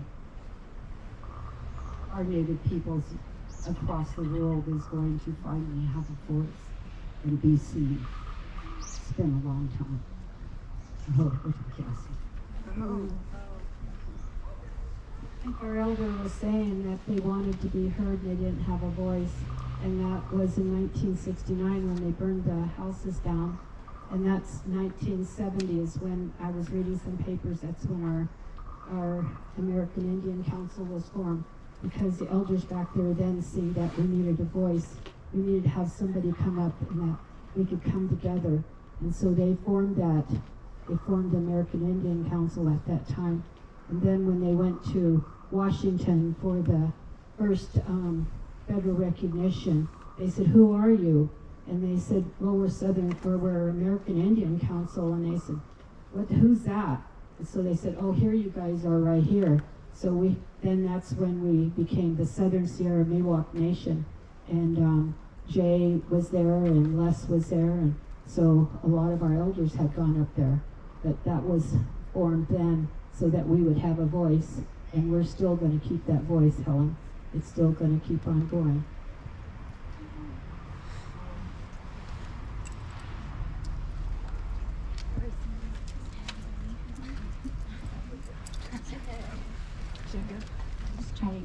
Let me try and keep my thoughts straight and keep bouncing around in my head. In all of these talks, I don't actually have anything new to say, just want to reiterate a lot of what I'm gonna try and get back on. So yes, we've been displaced. The federal government has put us through the ringer. We have been removed from our home. We are fighting for federal recognition. We have to ask for permission to participate in our homelands. The federal government put us through the ringer. They continue to put us through the ringer. But today, we're here to talk to the state of California. And in the early 1950s, our tribes and our neighboring tribes, but specifically our headmen, signed a series of treaties that, reserved a tiny swath of property for our people. At the behest of the newly formed state of California and California state senators who thought that those treaties were too generous, they pressured Congress not to ratify those treaties, and those treaties were hid away. That was a direct effort by the state of California. And to this day, as has already been mentioned, we continue to fight for federal recognition. And like Aunt Sandy says, we know who we are. We don't need the federal government to tell us. But unfortunately, that's a little badge that we have to where for us, for our voices to be heard, for our people to be acknowledged in any way. And so it's just something that we have to do, even though it's painful, even though it's dragging trauma through generations. This started before I was born. And we're still doing this fight, and the state continues not to support us. It's their fault that we were never recognized in the first place, because if we had those treaties, if we had those land set-asides, we would be, the unambiguous previous federal acknowledgement. That was something that was taken away from us 200 years ago and continues to be denied us by the state of California. So that's one bit of truth that needs some healing. Another bit of truth that needs a lot of healing, like our elders were talking about, is our water and our fish. These waters used to be full of salmon, of trout. There's dams now so that the city folk can have water, and so that big agriculture can have water. They're taking our water. They've blocked our food supply. We don't have fish in the Merced River anymore. There used to be fish in Yosemite, and that's all implanted, basically. Our tribe is participating in the process of getting designations for tribal beneficial uses of our waters. We're protecting our culture and our heritage in our waters, but there's no fish. We don't have those fish for our ceremonies. We don't have those fish for our sustenance. And so here we are protecting something that isn't there anymore. And of course there's many other cultural uses associated with the water, but we're participating in these games that the state is playing, and yet the priority is still setting aside water for populations that built not knowing where they're going to get their water from. Setting aside water for big agriculture that has participated with the state in engineering and diverting our water flows. It used to be a marsh. That's why the soils are so rich in the Central Valley, is because those waters were there, and now it's all been diverted. It's all been changed. California was a beautiful place, and everything got changed. It's like they didn't want it to be beautiful anymore. Maybe they knew that our people, took power from the beautiful ecology that existed, and now it's just been smashed through. It continues to get smashed through. The governor's new water plan doesn't address big ag at all. There's no trying to, get them to conserve more water or use it more sustainably. It's a constant failure on the part of the state, and it's also a constant degradation of our culture, of our ability to sustain ourselves on our lands. And I guess that's it for me.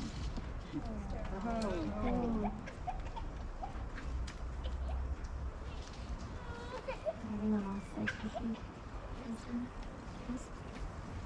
Do you want to introduce yourself too? Sandra. I'm Southern Sierra Miwuk and also Monolith Miwuk. Unfortunately, I wasn't born and raised here. My mother was, and she was also burned out of her village. And she went to boarding school with Helen, and she would tell how hard it was there. And she said Helen looked after her like a big sister. She didn't come up with us today. She just had a flu shot or something. So she will be 94 next month. So we came on the bus, and we already went to the other fire meeting. So we learned about Washburn fire and where Irene was, and she actually lost her home. I'm trying to work harder, and she's gonna try to rebuild in the future. But unlike, like I was hearing Pam say, when you went to school, when I went to school in Southern Cal, because I had to go to school there, my mother did eventually graduate. I think she went back to LA. I remember she said she had to take a high school GED test, and she remember seeing Elizabeth Taylor go by, so that was her day. And she also did join the Air Force. I have 3 uncles. One is here now, Richard Beale. But my other 2 uncles, Harold Beale and Fred Beale, they also joined the Army. And my other uncle, Harold, is Air Force. And Richard, what are you? What is yours? branch? The Army. Army? Well, I was an engineer. He was an engineer. Anyway, No, you can't hear. all right. He's so quiet, but once he gets going, man, he knows a lot, this guy. But when I was in Southern Cal, Victor and I did go to school at an elementary school. Victor always had a black eye. My mother was a single parent. She became a single parent. She needed grandma and grandpa. They were with us. My mother worked maybe 30 years in a glass company. She worked rotation shift. 1 week she worked nights, one swing shift, 1 week days. She would go for the extra money. So I was always with grandma and grandpa, riding around with them, or with my uncle. Thank God for my uncle, because my dad was raising another family, and they were non-native. He kind of married a couple other people, and stepbrothers. You know what it is. But when I went to school, I didn't get help. I remember they said I got C's for being Asian, and I remember fighting with some girls who called me something real not very nice, and going home. And I remember we were in a trip fight, and I don't know, but that was Southern Cal. And when there was the Indian Center there in Amani, and there was a lot of Sioux and Cheyennes running it. And when I said I'm Miwuk, they said, what's a Miwuk? I remember that. And I'd go hang out with them. And eventually, I did go to high school, but my grades weren't that great. We didn't have tutoring. We didn't have Title IX or Title V or whatever they had. And Grandma and Grandpa were limited on what they could teach, show us. And basically, Southern Cal, that's where I was. I went to the shrimp boat, went to the LA bars, you name it. I was doing all that stuff too, but and for me to come here, my mom said, oh, you're going to Yosemite. We came to visit relatives. I remember seeing Sandra in the bar. This is my relation. She looked at me, who's your relation? I said, well, Amy Roan. That's my grandma's sister, Irene. She looks at it, okay. But otherwise, I was a tester. My mom said, you're going to work in Yosemite. I applied with Curry. Here I am. I brought my family all back. And I'm here. I hope.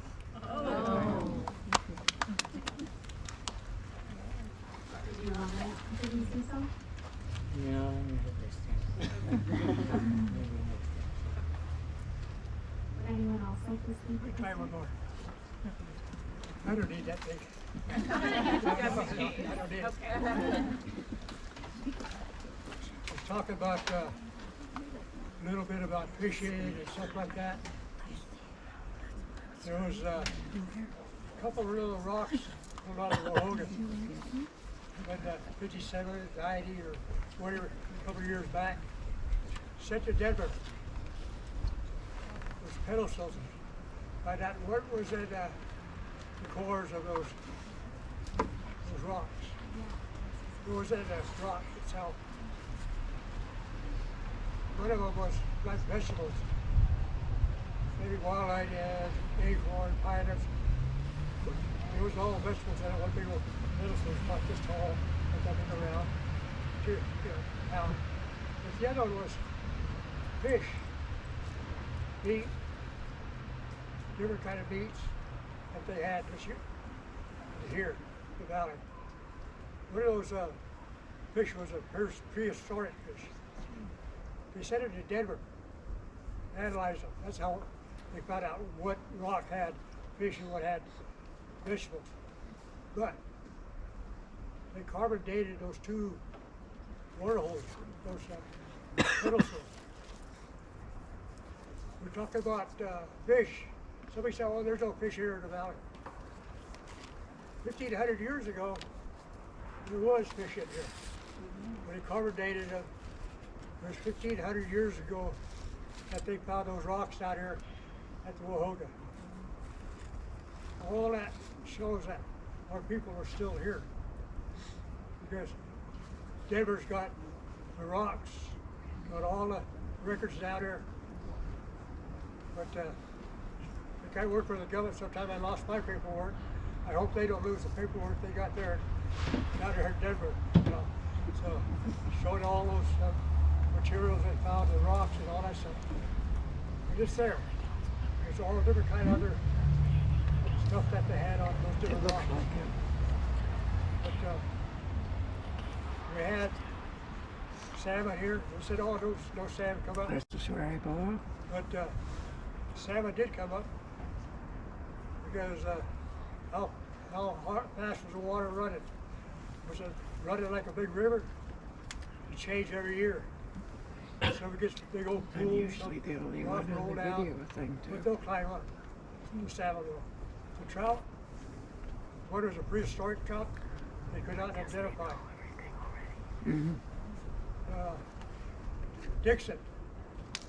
I think he was the head keeper at the fish hatchery at the Happy Isles. He had a lock lemon. It's like a salmon with big old jaws up. As you touch it, it would kind of snap at you. But those were the prehistoric fishes that we had in here, besides our salmon and trout and all that stuff. And the meat, that deer, whatever there was out there, porcupine or whatever our people ate those days. It was in there. 1,500 years ago. That was 1970, I guess, whenever they set it out there. So you could add that 1,500 now, years ago or whatever. It shows that we did live here. We did have food out there that we could pick up. I just walked over here right now, trying to throw my garbage away, and I looked around on the ground, and in these oak trees, I couldn't even find no acorns. I should have brought my acorns I had at the house, and some pilots, just show you people, hey, we got some at the home too. You know? Oh wait. But here, down there, Hope I will. up here it's a delicacy for us. The black oak, and the black oak down there in the Mariposa area has a different kind of flavor. So up here we come up here, pick up a sack of acorn, peel it up, pound it up. Now we have our bush. Our little hatoli, what do you call it? Round bush and eat it like that. The kids never would do that. They wait till the rocks come out of when they were cooking an acorn, cooking in the basket. They have hot rocks. You stir it.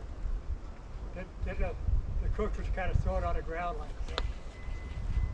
You see the kids like try to wait until that rock cool off a little bit. Once it cools off, they run for it, pick it up.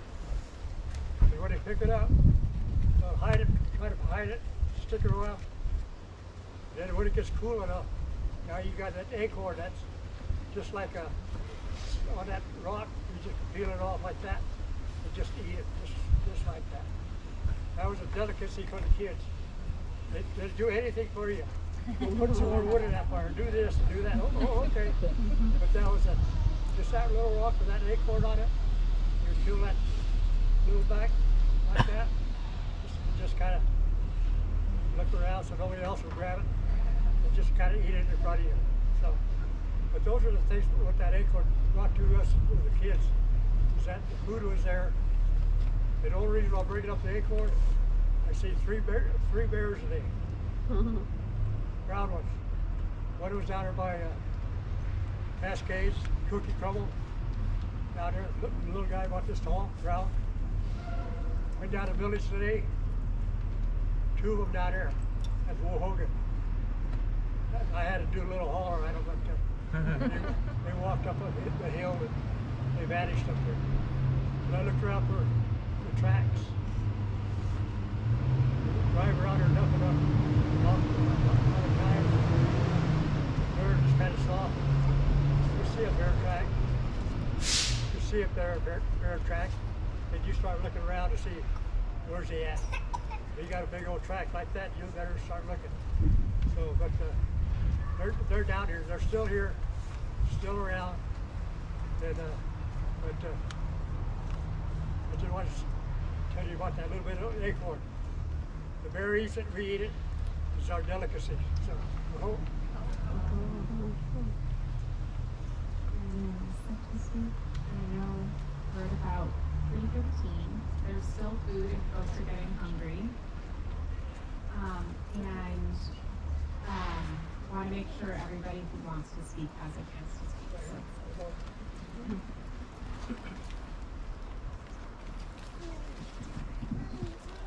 Some of you might not have heard that, but I followed our protocol to ask our elder permission to speak. This is not Miranda, I'm a visitor here, close relative. I'm speaking because I work in Mariposa at the Healing Center, and I wanted to go directly to the point of what I think the state and the government is responsible for. So, when I started working for the Southern Miwuk 3 years ago, there was a youth suicide. And since then, there's been 3 more under the age of 30. I believe that the state and the federal government is absolutely responsible for those lives lost.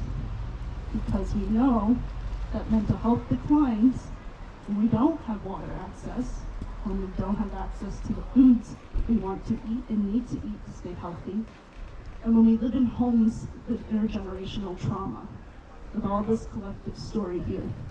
So when we're holding our grandparents' hands as they cry and tell their stories, whatever they feel safe to, because they grew up in a time where they weren't allowed to practice the culture, they weren't allowed to pray in their ways. And it's not just the death, but the sickness. And this is even not just a story I'm telling, so if you need a direct point of contact, the California Rural Indian Health Board has an epidemiology center with data to back what I'm about to say. Mariposa County Native Americans have the highest diabetes rates than any other county in this state. Again, that has to do with water and food access. And we can't make moves to get those things back, which all goes right back around to the federal government acknowledging the first people of this place. In addition to people taking their lives and struggling with health disparities, we also find ways to medicate the pain of the loss we experience. And that unfortunately looks like abusing substances such as alcohol and drugs. The state of California and the federal government are absolutely responsible for the symptoms of systemic oppression. So every life lost, every single day here, is a responsibility of California State. So as a leader in like health and social service realm, if I could call a state of emergency, I would. I felt like, unfortunately, with all these fires that have been happening around us, and having everybody come together, the resources and the response that happened showed me what was possible as far as the strength of a FEMA response, but we need like a collective tribal response. Because we are always in a state of emergency regardless if there's a fire. Because our elders need health care, because our young people have no hope. And we're all responsible in this space right now. And some of us have to assimilate into our roles and hold positions that reinforce those infrastructures that create that systemic oppression. And in some ways, we are also responsible. So I don't want to take up any more space. I just want to get straight to the point that it's not just about federal recognition or the 7 associated tribes. It is the future health of the people, and it's about prosperity and returning our education. And assimilation never ended. Our kids are still mandated to go to dominant culture school where our culture is not taught. We have to pledge the allegiance to one nation under one God, I personally belong to. And we have to not just implement curriculum. We have to return our kids to our people so the next generation can learn. And I want to thank you all for all the hard work and everything you have endured to make the path for all of our younger generation. And I can promise you that I will stand with you. You're my relatives, and even if they try to remove you from here, I will stand and I will bring my people here to stand with you. The healing of this place means the healing for all our people. Thank you. Oh.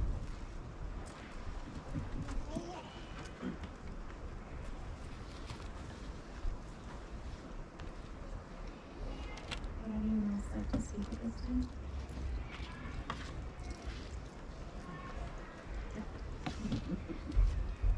Can I just say one more thing? You know, we're here for what has the federal government done, in the state of California done to California Native Americans. And the government news wants to know our stories. But he already knows. He knows that California Indians were slaughtered. He knows that the federal government provided bounty and supplied the ammunition to eliminate California Indians. We sit here as different tribes, but we're all still Californians. And the government's sole purpose in the 1800s during the gold rush was to eliminate California natives. Do we have a lot of little bands? Yeah, because all of our people had to run.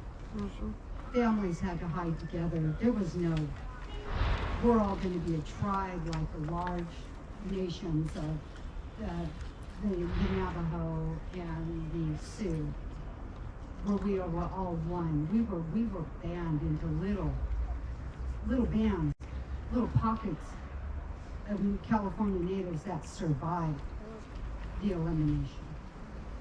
So has the state of California and the government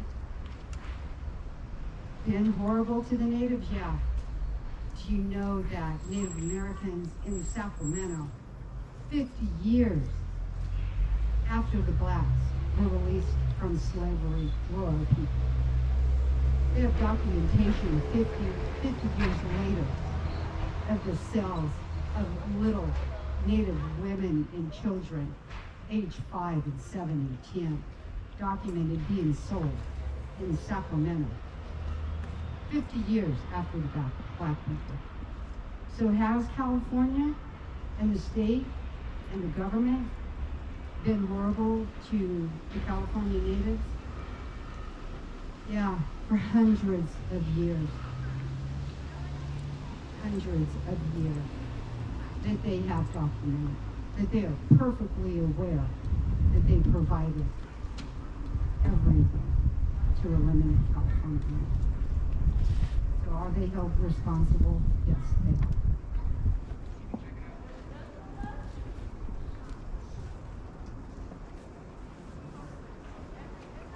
I have a question. Maybe somebody can answer.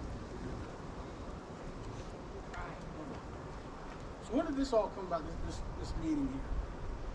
I mean, were you guys approached by Gavin Newsom or somebody to see what you guys thought about how life is living? Is that what happened, how this meeting got put together? Question. So I keep hearing his name. And I'm just curious, is that what this has brought together so everyone can speak their mind and take down some notes and give it to him? So it sounds like he wants to know what he feels. Is this true? More or less. So this documentation is going to be taken to him, and it's coming. When did it come about? Did he reach out to you, or somebody from his office reach out to you, or whoever like kind of removed it? The reason why I ask is I've had dealings with that, and I'll be the first one to say it and stand by it. He speaks with a forked tongue. He will never deliver anything to anyone. So I'm just curious of why this is happening right now, so close to election time. Is he going to come here and say, hey, we're going to help you with that problem. We're going to get water. We're going to do this. Historically speaking, when I sit at different forums, like such as this, in different capacities, it's always the same time. It's never in February, March, April, and May. Especially May. It's beautiful here in May. I know it because I was born in May here. It's gorgeous. It's never then. It's always around the same time. So I understand what you're getting at, but... True. Absolutely. Well, not actually, though. We planned it around this time because there's actually a meeting for environmental lawyers tomorrow, and they're going to be talking about land back. And so we were hoping that they would come to this to hear exactly what that means in the context of the community and talks to the governor. Maybe one or two did show up, but I understand kind of what you're alluding to, but that has nothing to do with the timing of how we planned this. So next March you could have the same kind of symposium, if you will? I think it might be too wet next March.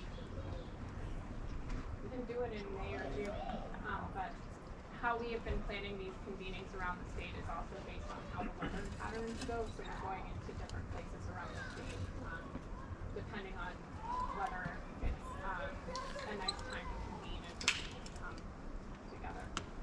June, July is great here. I'm not here all the time.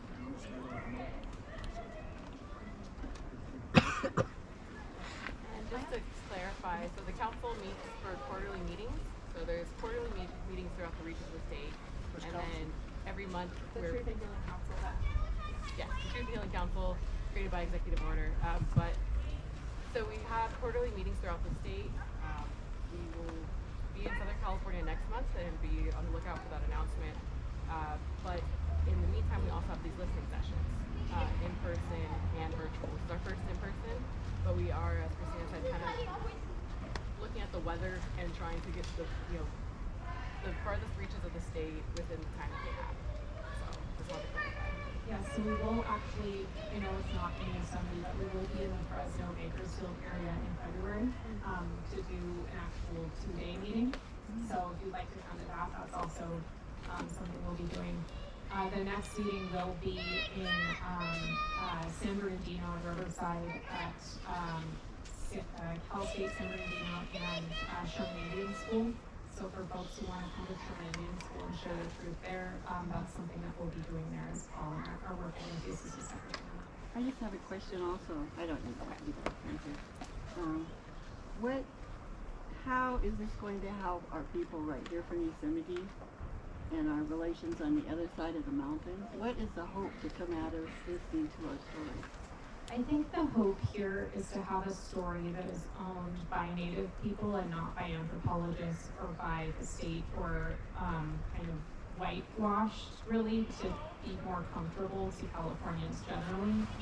So to have a story that is inherently going to be complicated because different people have different experiences as California Native people and as survivors of the genocide. Even, your cousins are going to have a different story and experience than you had.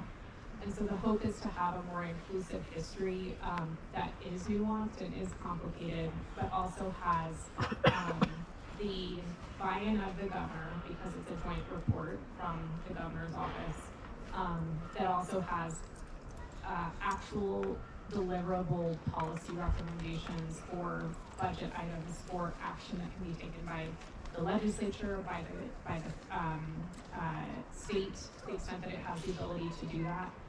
So all of the things that you're saying here today, and as we move through this process as well, will be taken into that report and then put into those recommendations. So, for example, when I hear, I've heard everything here today, but when I hear things like Native people can't even afford to live in their ancestral homelands, that's something that we could change policy and we could change the law to allow for Native people to have that security in their own homelands, because that should be your birthright. So, given that the jurisdiction, there's so many jurisdictional complications, we're going to have to work really closely with the federal government, with local government, and with tribes to be able to make sure that all of those recommendations happen. But really with the goal of each individual Indian should have a pre-contact quality of life of being secure in housing, being secure in food, having the security of being happy and healthy and being able to live the life that they want. So it's a very high goal, but it can't get done if we don't have your full participation like we had today. So very much appreciate all of your sharing your pain and your stories and your histories.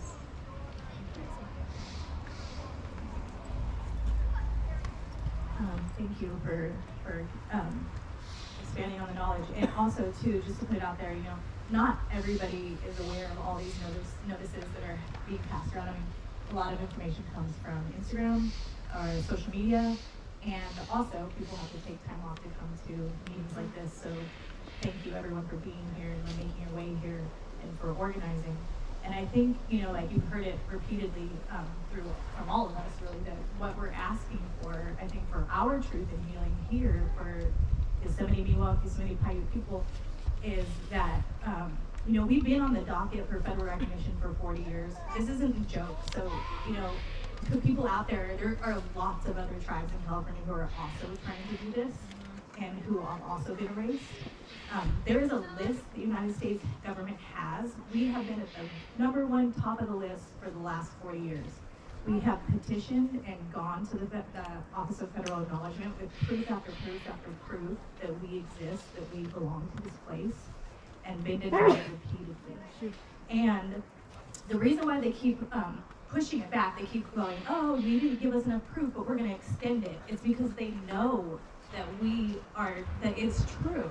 It's just that in the regs, which are the regulations that we have to prove, there's a booklet about this thick, and the font is so tiny.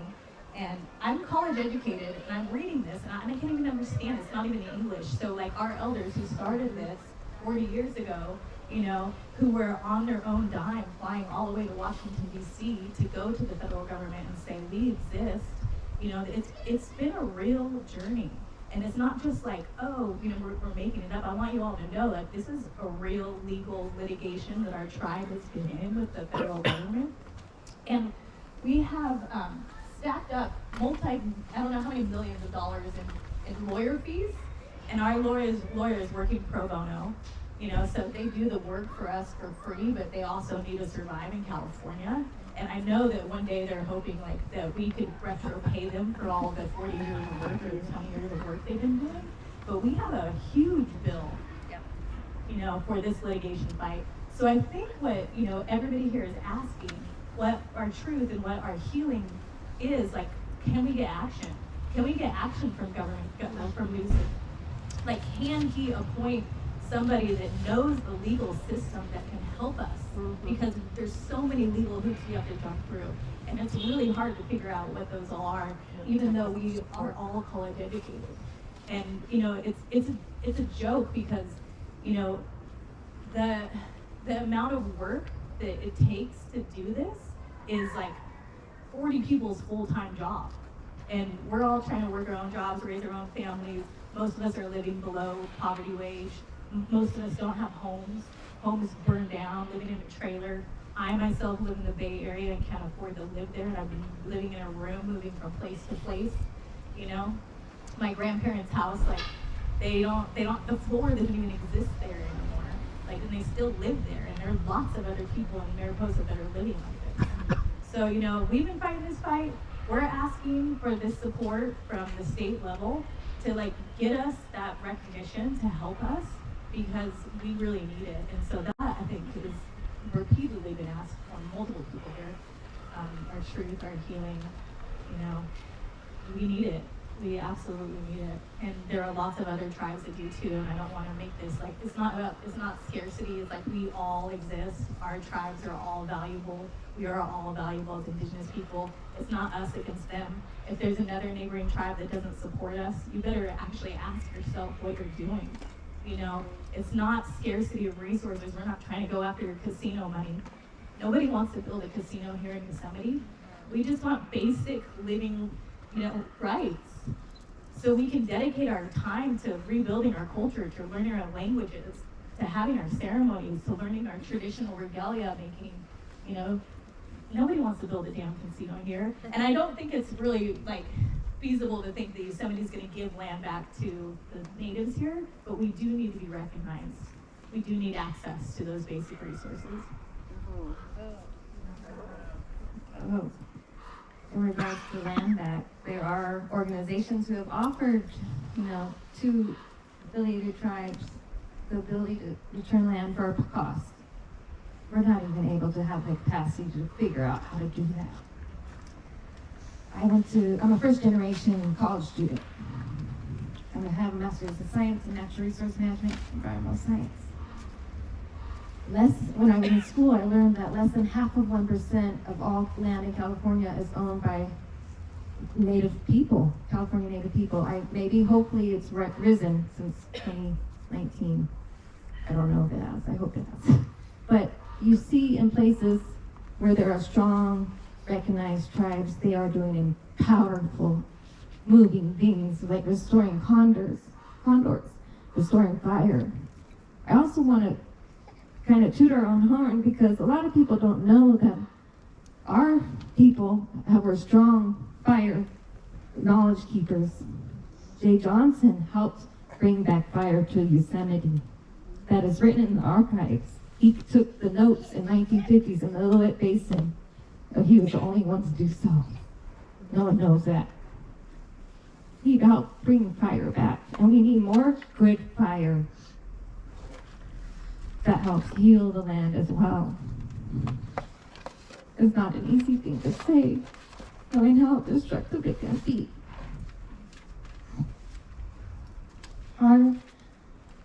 We are not able to take care of our land because we have very little land. We are on allotment lands and mid-pines, and yet we are working to remove fuels, something the BIA should be doing to help these people who, many numbers of our members of our tribe, I think 300 or so that live on the allotment lands and the mid-pines, who are surrounded by heavy fuels and could be burned over next and live in a very poor poverty state.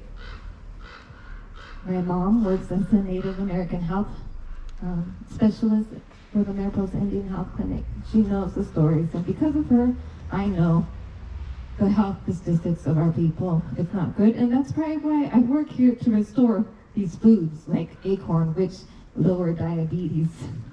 They're full of good medicine. Each acorn has up to 110 calories. Those are good calories. And it's a superfood, but I don't want you to tell everyone. I just want to know, I know Dean from Mono Lake and Charlotte, they've talked about ability to not be able to take care of land for their people as well, because they do not have land as well. They're Mono Lake Kutsaviga, and they have strong knowledge about their land and this land here in Yosemite, and we have a strong relationship together. We are related in many ways, and I'm so appreciative to those people to bring back and hold that knowledge and be here and put so much of their time and their gas money in their car to be at things like this today. It's not easy. My mom did it when I was in high school, coming up to meetings to be here, took time off, her personal time to be at meetings, to have a little bit of voice, hopefully, so people could hopefully listen and make wise decisions regarding the place of her mother and many generations who cared for this place. And at one time it looked very different, and it was not burning up in the way that it was. We weren't losing sequoia trees. Wovona, that's how you say a giant tree in our language. I guess that's about it. Thank you for listening, and I would like to pass it to Charlotte because she has a lot of good words too.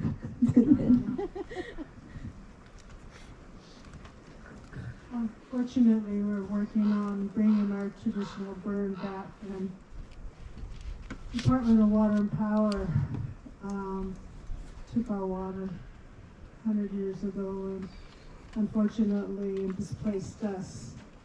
But you still have to work with these agencies to get that voice and bring get things back. So we have hopefully this spring we're going to have a burn in one of our willow collecting areas. So Dean's worked really hard with that. It's also been with CAL FIRE, Department of Water and Power, and agencies checking on what bugs we're not going to destroy, and biological and all this good stuff knowledge. So we're hoping that it's going to happen this spring. We're also working with BLM in protecting our pinon trees we have a really good Bodie Hills that are really healthy. And Steve Nelson, who since has retired, we were in conversations, and now we're just waiting for the MOA, whatever they call it, to be signed. So hopefully next spring we'll also be starting a conservation youth group to start putting them back into their tribal lands to take care of it, because we're getting a little bit elderly here. So we partnered with stewardship with BLM, which is a good thing. But there again, you have to be persistent and let them know that those are our traditional foods, and we traded and came over and got that good old acorn with our pine nuts, as well as our obsidian. So, and we still come visit. They come over and bring their, it seems like every time I was at my mom's house, they'd be bringing acorn over, and it's just blessed. But it's something simple like that. Doesn't take a whole lot of money, just takes a little gas, and have that connection, listening to the elders talk their language and laugh around those old ladies. They're just so cute.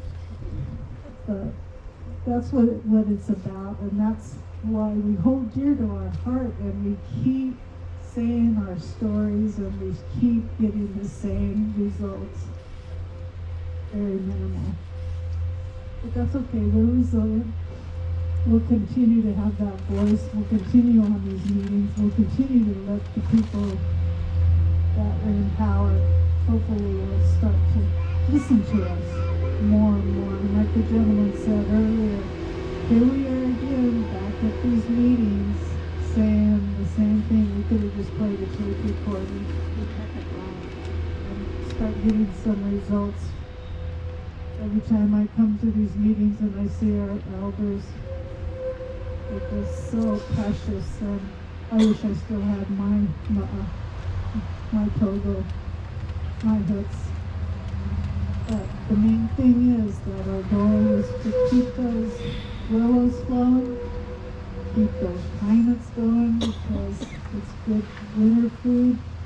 Be able to share with our relatives over here with their acorn. And our plants are so precious for our medicines. And the water is, like we say on our side, we're the headwaters, as Chuck was talking about. And we have no voice. We're fighting for Mono Lake. Mono Lake is drying up. And nobody cares except the agencies that are trying to fight with us, as well, and the water board. We're having tribal beneficial use plans and our designated areas, but they're listening. We're in conversations with them because we have to be. Mono Lake, if that dries up, it's just like the Owens Lake down in Lone Pine Turf. The same thing's going to happen. We have pollution. I mean, it's in China. China's pollution's coming here, so we're sharing, and that's not good. So those are the things we're talking about, like to Gavin Newsom, and this mining is a threat on our side. But everybody thinks these electric cars are really great. You go out into our cliffs and you'll see batteries thrown out by gas stations because it's so expensive. And we don't have tribal land, so you can come dump those batteries on. And that's usually what happens to your land. You get the waste, and it's not good. So I'm asking Gavin Newsom to really think about these electric cars, because they're not what they're really cracked up to be. You can find other means to make batteries to run these cars, and these boys that have toys, It takes a lot of battery to run their big equipment, especially in the winter, to fire that car. My dad was a mechanic. But anyway, so those are my concerns, and we've got some good things going on in our country over there, and we keep having a voice, and we keep attending these meetings, and just please start listening and help us out. It's about time, and it's due. Thank you for your country.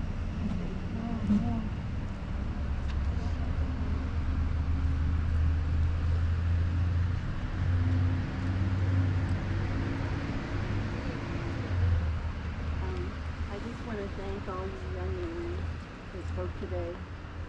I so appreciate your knowledge. And you know, there was a time I was one of those walking with Jay Johnson and Les and my cousin Tuck, and I would ask them, who's going to take over? Because we had no young people. And Jay used to say, oh, just keep going, they'll come. So here you are, and I want to thank you for that. It just means so much. I'm not educated, but I am educated about the earth. I had a friend say one time, his son asked him, he's native, Daddy, how come you don't know your ABCs? He said, I know my ABCs. See this plant? You can use that for this. See this? We could eat that. So that was our ABCs. And I especially want to thank Helen. I just love her. She's the cutest thing. And over all these years, I've listened many times to her stories. And it's very powerful to have an elder like that to speak and stand it. So I just want to say thank you. I got a little bit of a drive, and I got to get home before dark because the eyes are old. Oh. I just want to say one more thing real quick, real fast. Sorry. At the other fire meeting, they were recognizing other specialists of fire people in the 70s, 1976. And they had all these other lists on their screen, and then it said, and more. And I was thinking, well, where's Jay Johnson? That went through my mind right away, because I know he was there. When I came to work for Curry, I was very honored, like I said, especially with the Parkers. I remember that. I hung around with Virginia and Lucy, and they knew all the spots where to go, and they even babysat on me one day when I was out of work. But in security, at one time I had to help. They were having the Mona winds. And I go there with Jay Johnson and the other guys that were down in trees in Curry Village, and I had my hard hat, and I was supposed to keep tourists out, this girl, you know. Well, I was out there walking around with my hard hat. Then I had to go to the lodge area, and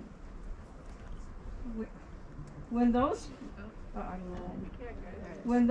trees move, they really move. They fall, and I believe a family was killed that year in the lodge area. After that, they took the lobs down, but I never forgot Jay on those trees, and Bill, and there was a lot of other elder guys. But we do need our federal recognition because they're not here right now. And he would say, Peggy, you're older than me. Well, she's a week older than him, and their birthday's coming up. And,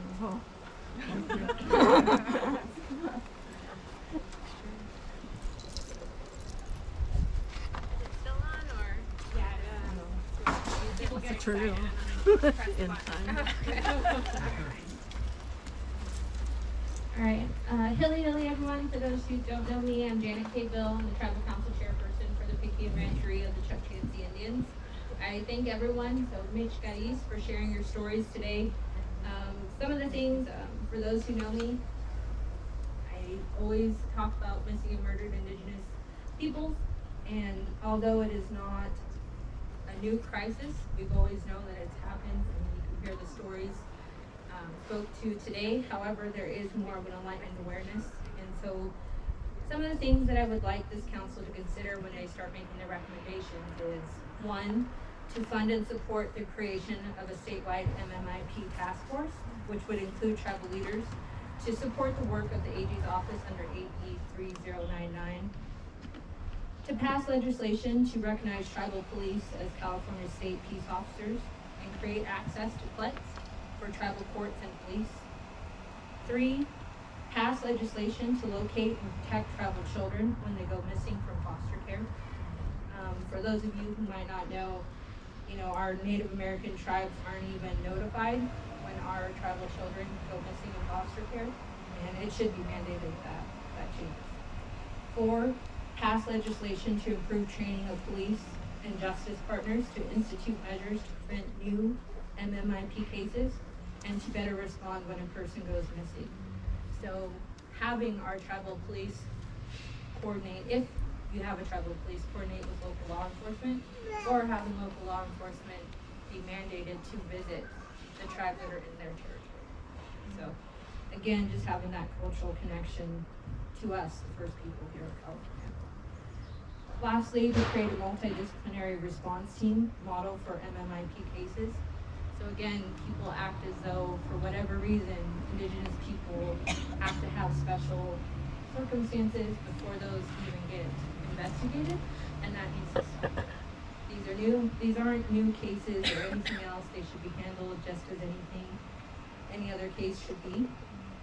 Legislation and funding for tribal and urban Indian mental health and drug treatment facilities and programs. I believe you spoke to this earlier, so I'll skip that part. But as you know, we were relocated into areas that most people would not wish to live, and therefore we are far away from those type of health facilities, and we definitely need them to support our people. The other things that I would do for, of course, ICWA is, as you may know, we have the Brackeen case in the Supreme Court of the United States. So again, just making sure that California stands strong on ICWA and protecting our children. Other things that were brought up today were language revitalization and support. So part of that would be grants, and I think one of the tough things for tribal communities is having to match funds. So as you heard today, not all tribes have the resources to match those funds that are required for a grant. So I would suggest also putting into legislation a waiver for that, so that way tribes can get those resources and support our people. Because in the end, we're the best ones who know how to do that. Lastly, another thing would be is my tribe partnered with a local school district trying to revitalize our program, and they wanted the intellectual property. So obviously that's a big no. So also supporting legislation that educates our educators in order to understand tribal sovereignty and the fact that that culture and that language belongs to us. So thank you all again for being here and for sharing your stories.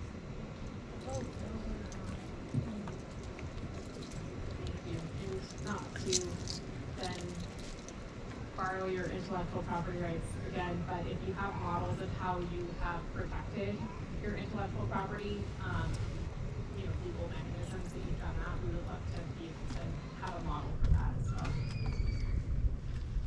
Additional comments, questions, thoughts?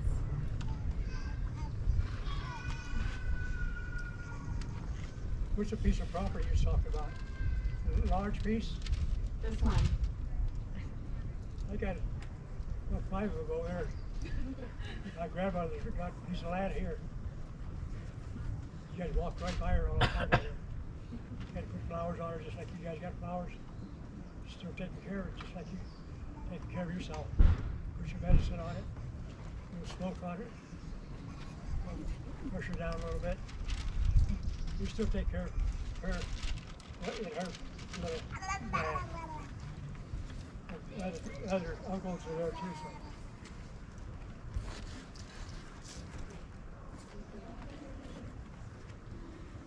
Would anyone else like to speak at this time?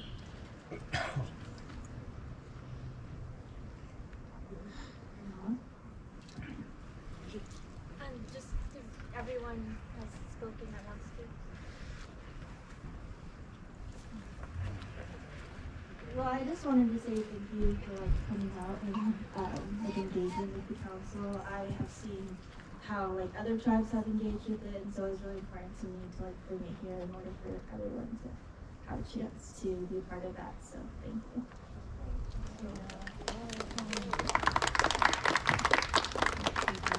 We're just so proud of you.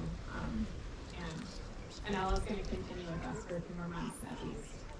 So if you have any additional comments, questions, thoughts, or you'd like us to come back out, please feel free to reach out to me now.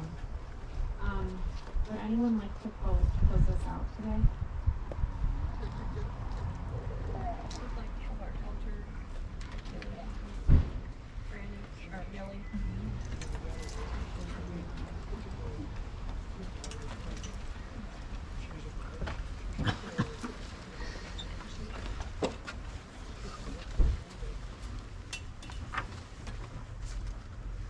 Appropriately, like I might tell them things so I should tell them I could never mistake myself. Unless Miwuk became Miwuk either. What time do you like? Oh,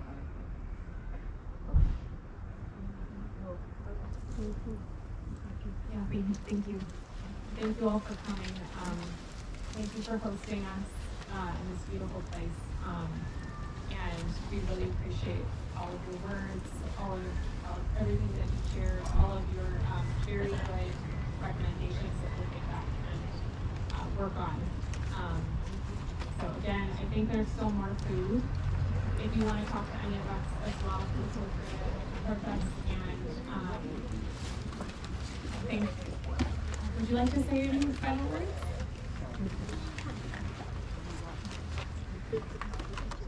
Yeah, I just decided I made a long trip up here, and I'm extremely grateful for this opportunity to meet you folks.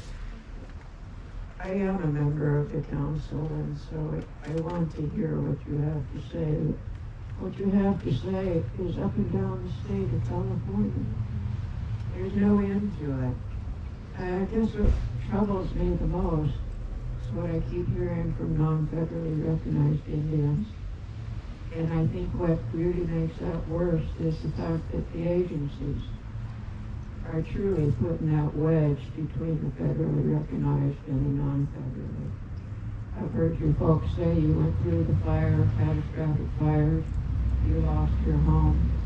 I'm in San Diego County where it just isn't this big at all. I think it must be a new land.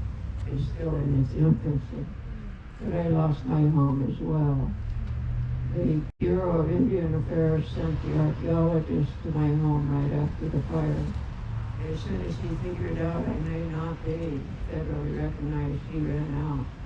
He didn't let any dust get under his feet at all.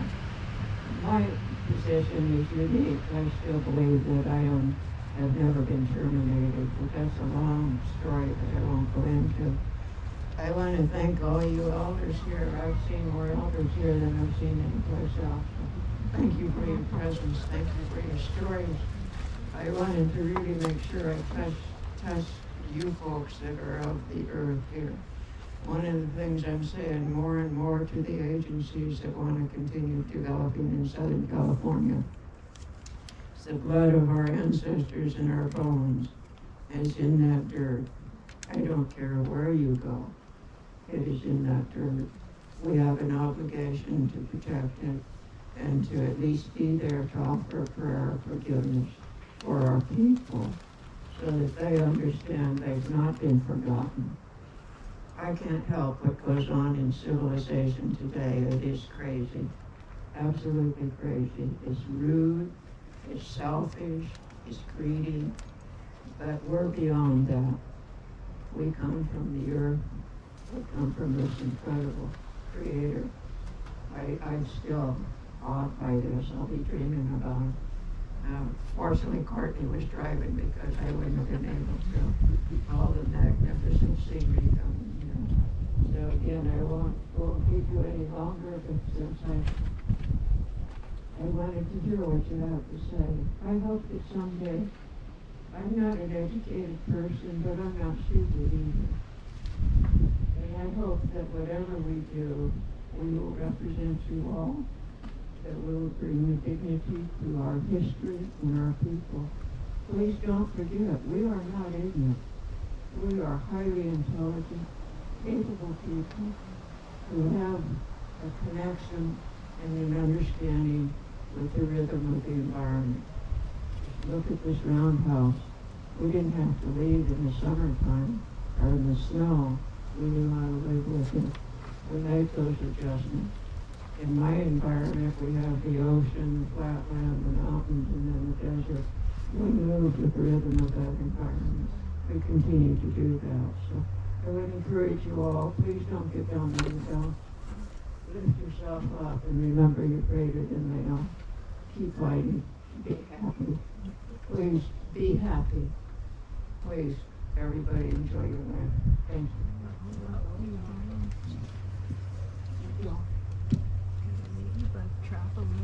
Good.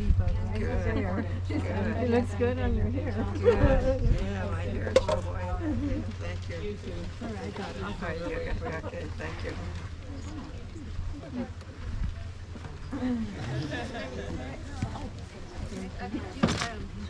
I haven't seen you for a while. I don't even think we've seen each other in person. I don't believe we have. It's just a little screen and on the phone. So how are you?